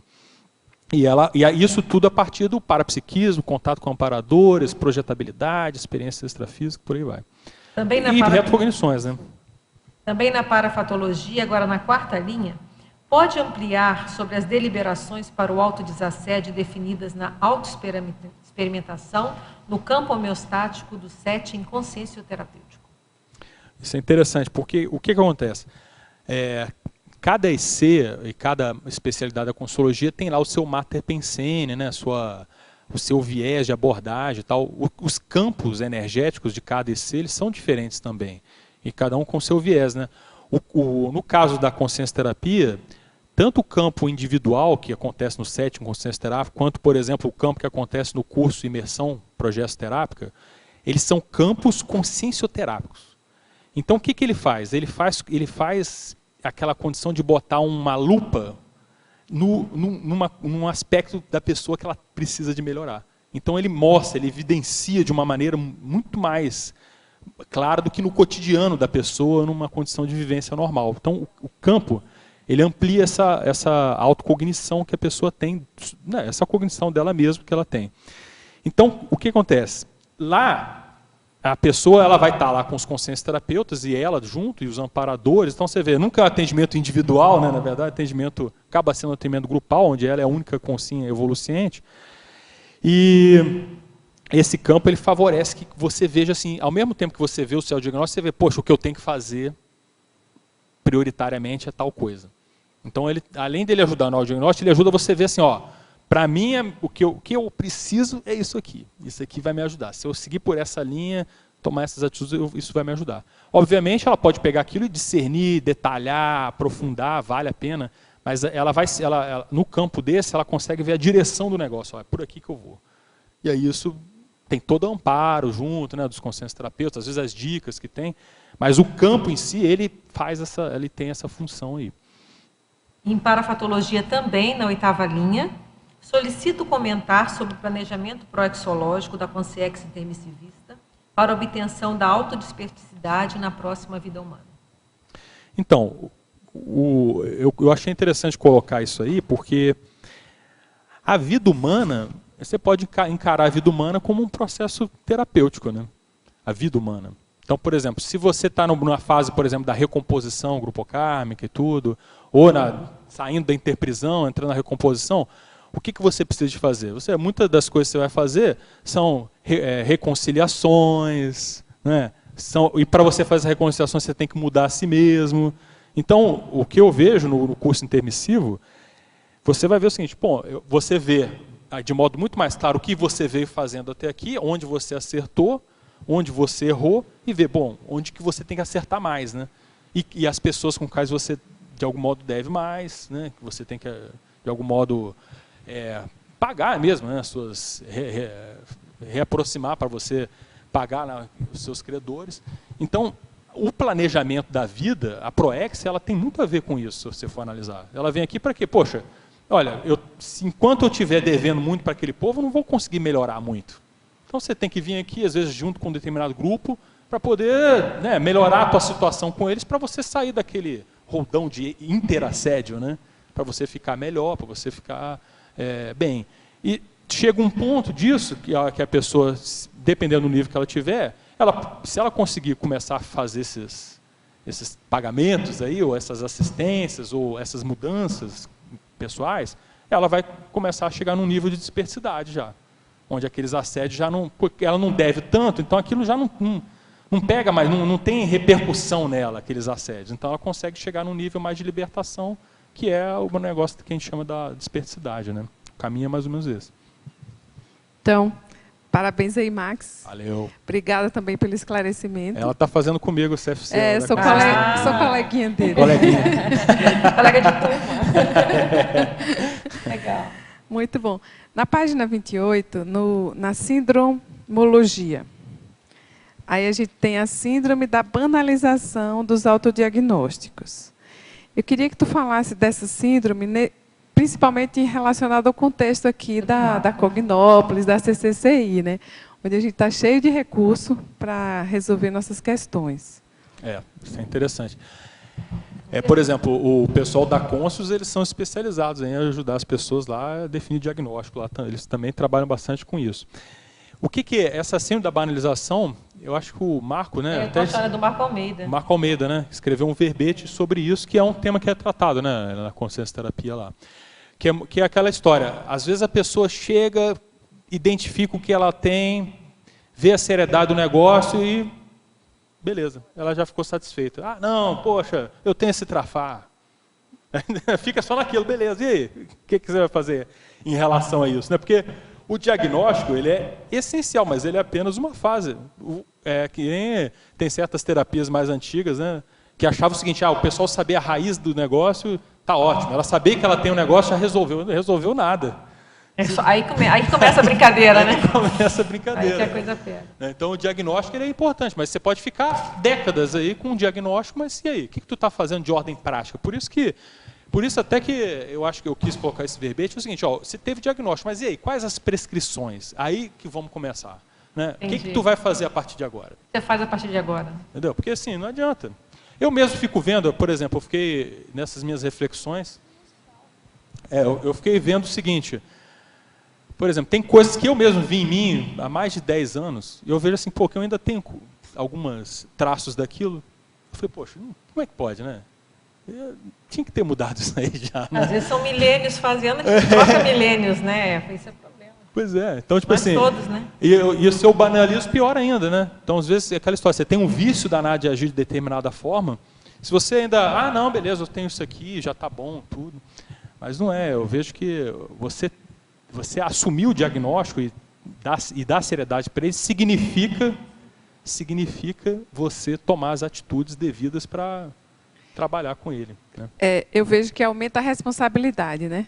Você já não está cego quanto àquilo. Ou você muda, ou você vai ficar com, vamos dizer assim, com mais dívida ainda, principalmente em relação a você mesma. E aquele grupo que fica todo lá esperando, né? Tua reciclagem, para poder ser ajudado. Então, é muito sério isso, né? Muito sério mesmo. Também. Obrigada. Muito importante. Max, eu aprendo muito me espelhando nas pessoas. E eu lembrei aqui, enquanto você estava falando, de dois exemplos, dois conhecidos que eu tenho. E aí você falou do autodiagnóstico, eu vou usar o exemplo de uma pessoa que, desde que eu conheci ela tem 1 ano já. Ela já fez vários trabalhos para mim, me ajuda no escritório. E ela sempre tem dor de barriga e dor de cabeça. Então, ela perde muitas oportunidades por dores. Está sempre com dores, dor de barriga, dor de cabeça. E ela é saudável. Ela não tem um problema de saúde física. Então, eu acho que isso aí daria um diagnóstico interessante, né? Você falou da consciencioterapia. Quem sabe uma boa sugestão seria tentar entrar na origem do foco, né? Isso que você está colocando faz parte da semiologia, né? Que são sinais e sintomas, né? E aí você vê, bom, isso é seríssimo. Na hora que a pessoa dá atenção para isso, ela vê, olha, por que eu estou tendo dor de cabeça, dor de barriga? Olha, isso é um sinal, sintoma desconfortável, né? Desagradável. O que significa isso? Aí ela vai, é um caminho, tipo assim, é a primeira dica seríssima para ela poder aprofundar o autodiagnóstico e ela chegar... Me chama a atenção que as pessoas, você falou da banalização, as pessoas elas aceitam aquilo como se fosse parte da natureza dela. E ela vive assim. Eu sou assim, como se não houvesse uma outra saída, né? A pessoa é assim. Então, o físico regula toda a vida dela. O físico, às vezes, os assédios, né? Porque, assim, tem uma coisa importante para ela ali. Só chegar perto dela, dar uma dor de cabeça, ela vai ficar em casa lá, perdidinha. Capacidade de autodesassédio fica muito suscetível, baixa, né? À manipulação dos outros. E eu também lembrei de uma outra pessoa que você falou muito da crítica. Eu lembrei dessa pessoa porque essa é uma pessoa extremamente crítica. Ela tem grande traço de ser crítica. Só que é uma crítica cáustica. Ela é excessivamente crítica de tudo. Aí não... Então, aí nesse caso também... Hipercriticidade. Fica negativa, né? Acaba entrando. Que é aquele teu verbete, né? Que eu até quase escrevi um parecido. Hipercriticidade, a crítica. Hipercriticidade, a crítica. Escreve, sempre tem um viés diferente. Você vê que é super importante ser crítico, né? Mas... Enfim. A hiper já perdeu a crítica. Já perdeu a crítica, foi tão crítica que deixou por isso que a ideia é essa, né? A hiper, quando é tão hiper que aí já perdeu a criticidade, ficou a crítica. Por isso, paradoxo. E eu queria te perguntar também, para a gente fechar aqui, a técnica da OMI Super que você trouxe na página 30, a primeira ali, o número 22. Da omissão superavitária, né? Isso. Aquela história, às vezes você fazer certos desassédios é você se omitir, né? Que nem por exemplo esse caso da crítica. O cara que é hipercrítico, às vezes a terapêutica dele é não fazer certas críticas, não verbalizar mais certas críticas. Terapêutica para ele. Ficar lá tranquilo, bemol absurdo. Às vezes para ele terapeuticamente é melhor, deixa os outros fazerem. Por que tem que você, eu sempre o cara que vai levantar o bastião e descascar todo mundo. Sim. Às vezes é a terapêutica do cara, às vezes a omissão dele, nesse caso, pode ser superavitária. Né? Dá oportunidade para os outros fazer crítica. Por exemplo, aqui na Conscienciologia, na Cognópolis, nós somos, assim, em termos assim, críticos e até positivamente, em cima da média. Você não precisa ser o cara que sempre vai fazer as críticas. Sempre, as pessoas hoje em dia veem as coisas que estão furadas, né? Então, você vê, lógico que você tem que ter sua crítica, mas às vezes se o cara é hipercrítico, deixa os outros manifestarem a crítica e para ele é bom ele ficar com um pouquinho manso. Muito bom. Ok, obrigada, Max. Para finalizar, eu queria te perguntar uma coisa. Você podia comentar a cultura da autoconsciencioterapia continuada? Como é que você acha isso? Eu acho que é bem interessante para a gente fechar, né? Bacana, bacana. Então, Adriana, é assim, uma das coisas que até a gente tem discutido na consciencioterapia, na OEC e tudo, eu também tenho pensado, é assim, a gente conseguir estabelecer uma rotina, uma vivência, um holopensene, onde a consciencioterapia ela faça parte da nossa rotina, que não tem que acontecer assim, uma crise, uma situação mais, né, que mexe mais com a gente tem que, então agora eu vou procurar uma terapia, eu vou querer mexer. É a gente entrar naquele ritmo constante, né? Você vai lá, faz avalia uma coisa que você tem que melhorar, ou que você tem que qualificar, aí você vai, age de maneira para fazer aquilo te dá energia, você fica bem, aí você vê, não, agora eu vou aprofundar mais, vou entrar em outro viés, e vou qualificar mais, e continua. E essa cultura, eu acho que ela envolve muito também o grupo, né? Da gente ter um holopensene onde a gente, entre nós, se ajude, né? É autoconsciencioterapia, mas se você estiver num ambiente onde a crítica ela é saudável, né? Por exemplo, nós estamos querendo ser equipe de amparadores, né? onde você, poxa, você é minha amiga, eu sou seu amigo. Eu vou te falar alguma coisa, não é para te puxar o tapete, é para te ajudar. E no momento que você estiver predisposta, e vice-versa, né? Eu também não vou ficar falando mal de você para alguém, né, pelas costas, entendeu? Então, assim, a gente criar essa cultura aqui dentro, e aí nesse momento a gente realmente vai virar um grupo de amparadores, né? Vai subir de nível na hora que a gente entrar nesse processo da cultura da autoconsciência terapia contínua. E eu vejo que as pessoas que estão num nível mais avançados, né, gente igual o Valdo, por aí, outros povo, gente nossa aí, está entrando nesse ritmo, né? Que aí, assim, obviamente, às vezes você vai precisar de uma ajuda, às vezes não, mas o mais sério é você entrar naquele ritmo, né? E tudo que vier de fora você aproveita, para você poder se qualificar e aprofundar mais e qualificar a sua manifestação cada vez mais. Eu acho que seria uma boa meta grupal e individual, né? Grupal e individual. Dá um belo verbete. Dá um belo verbete, né? É verdade, é verdade. Então, eu quero agradecer ao professor Max, esperamos o livro, e esperamos os novos verbetes, né? Agradecer aos tertulianos aqui presentes pela contribuição, agradecer aos teletertulianos também, que são imprescindíveis, né? Foram 29 perguntas, estão sempre participando muito intensamente, agradeço a vocês, aos paratertulianos também, que a gente nem sempre consegue enxergar, mas que estão presentes, e até uma próxima oportunidade, então. Os nossos comerciais, por favor. Obrigada. Na tertúlia de hoje, nós tivemos 17 assinaturas no livro de presenças, 15 perguntas presenciais e 27 perguntas online. Agora, em seguida, nós teremos 3 recados. Emânia vai falar do curso Imersão Progessioterápica em São Paulo, Nilma, Acoplamentário, e Mariusa, Semana da Holotecnologia. Olá, boa tarde. Eu estou aqui para convidar você a participar do curso de Imersão Progessioterápica, que vai acontecer em São Paulo, nesse final de semana, 23, 24 e 25 de outubro. Será no Hotel Mercury, no bairro Jardins. Esse curso é bastante interessante, está relacionado ao tema de hoje, né, e com o verbetógrafo Max, onde você vai aprofundar a sua autoconsciencioterapia. Nós vamos ter 2 campos progessioterápicos e 2 campos de consciencioterapia em grupo. Não perca. Veja bem, se você estiver interessado, você pode ligar para o telefone 45 3025 1404, daqui da OIC, ou em São Paulo, 11 4063 3633. Estamos esperando você.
Boa tarde a todos. Eu estou aqui para convidá-los para a segunda semana de holotecnologia, que irá acontecer aqui no CIAEC a partir do dia 30 de outubro a 1º de novembro, e depois no dia 2 a 6 de novembro nós teremos os cursos de qualificação dos holotecários. As pessoas que quiserem organizar as suas técnicas, ter uma noção como é que se organiza as suas coleções, é uma boa pedida o curso. Para maiores informações, favor telefonar 45 35 25 2652 na recepção do CIAEC. É interessante colocar também que a holoteca, nesse dia 30 de outubro, ela terá uma nova roupagem, onde será inaugurado a Expor Consciência, uma exposição permanente. Muito obrigada a todos.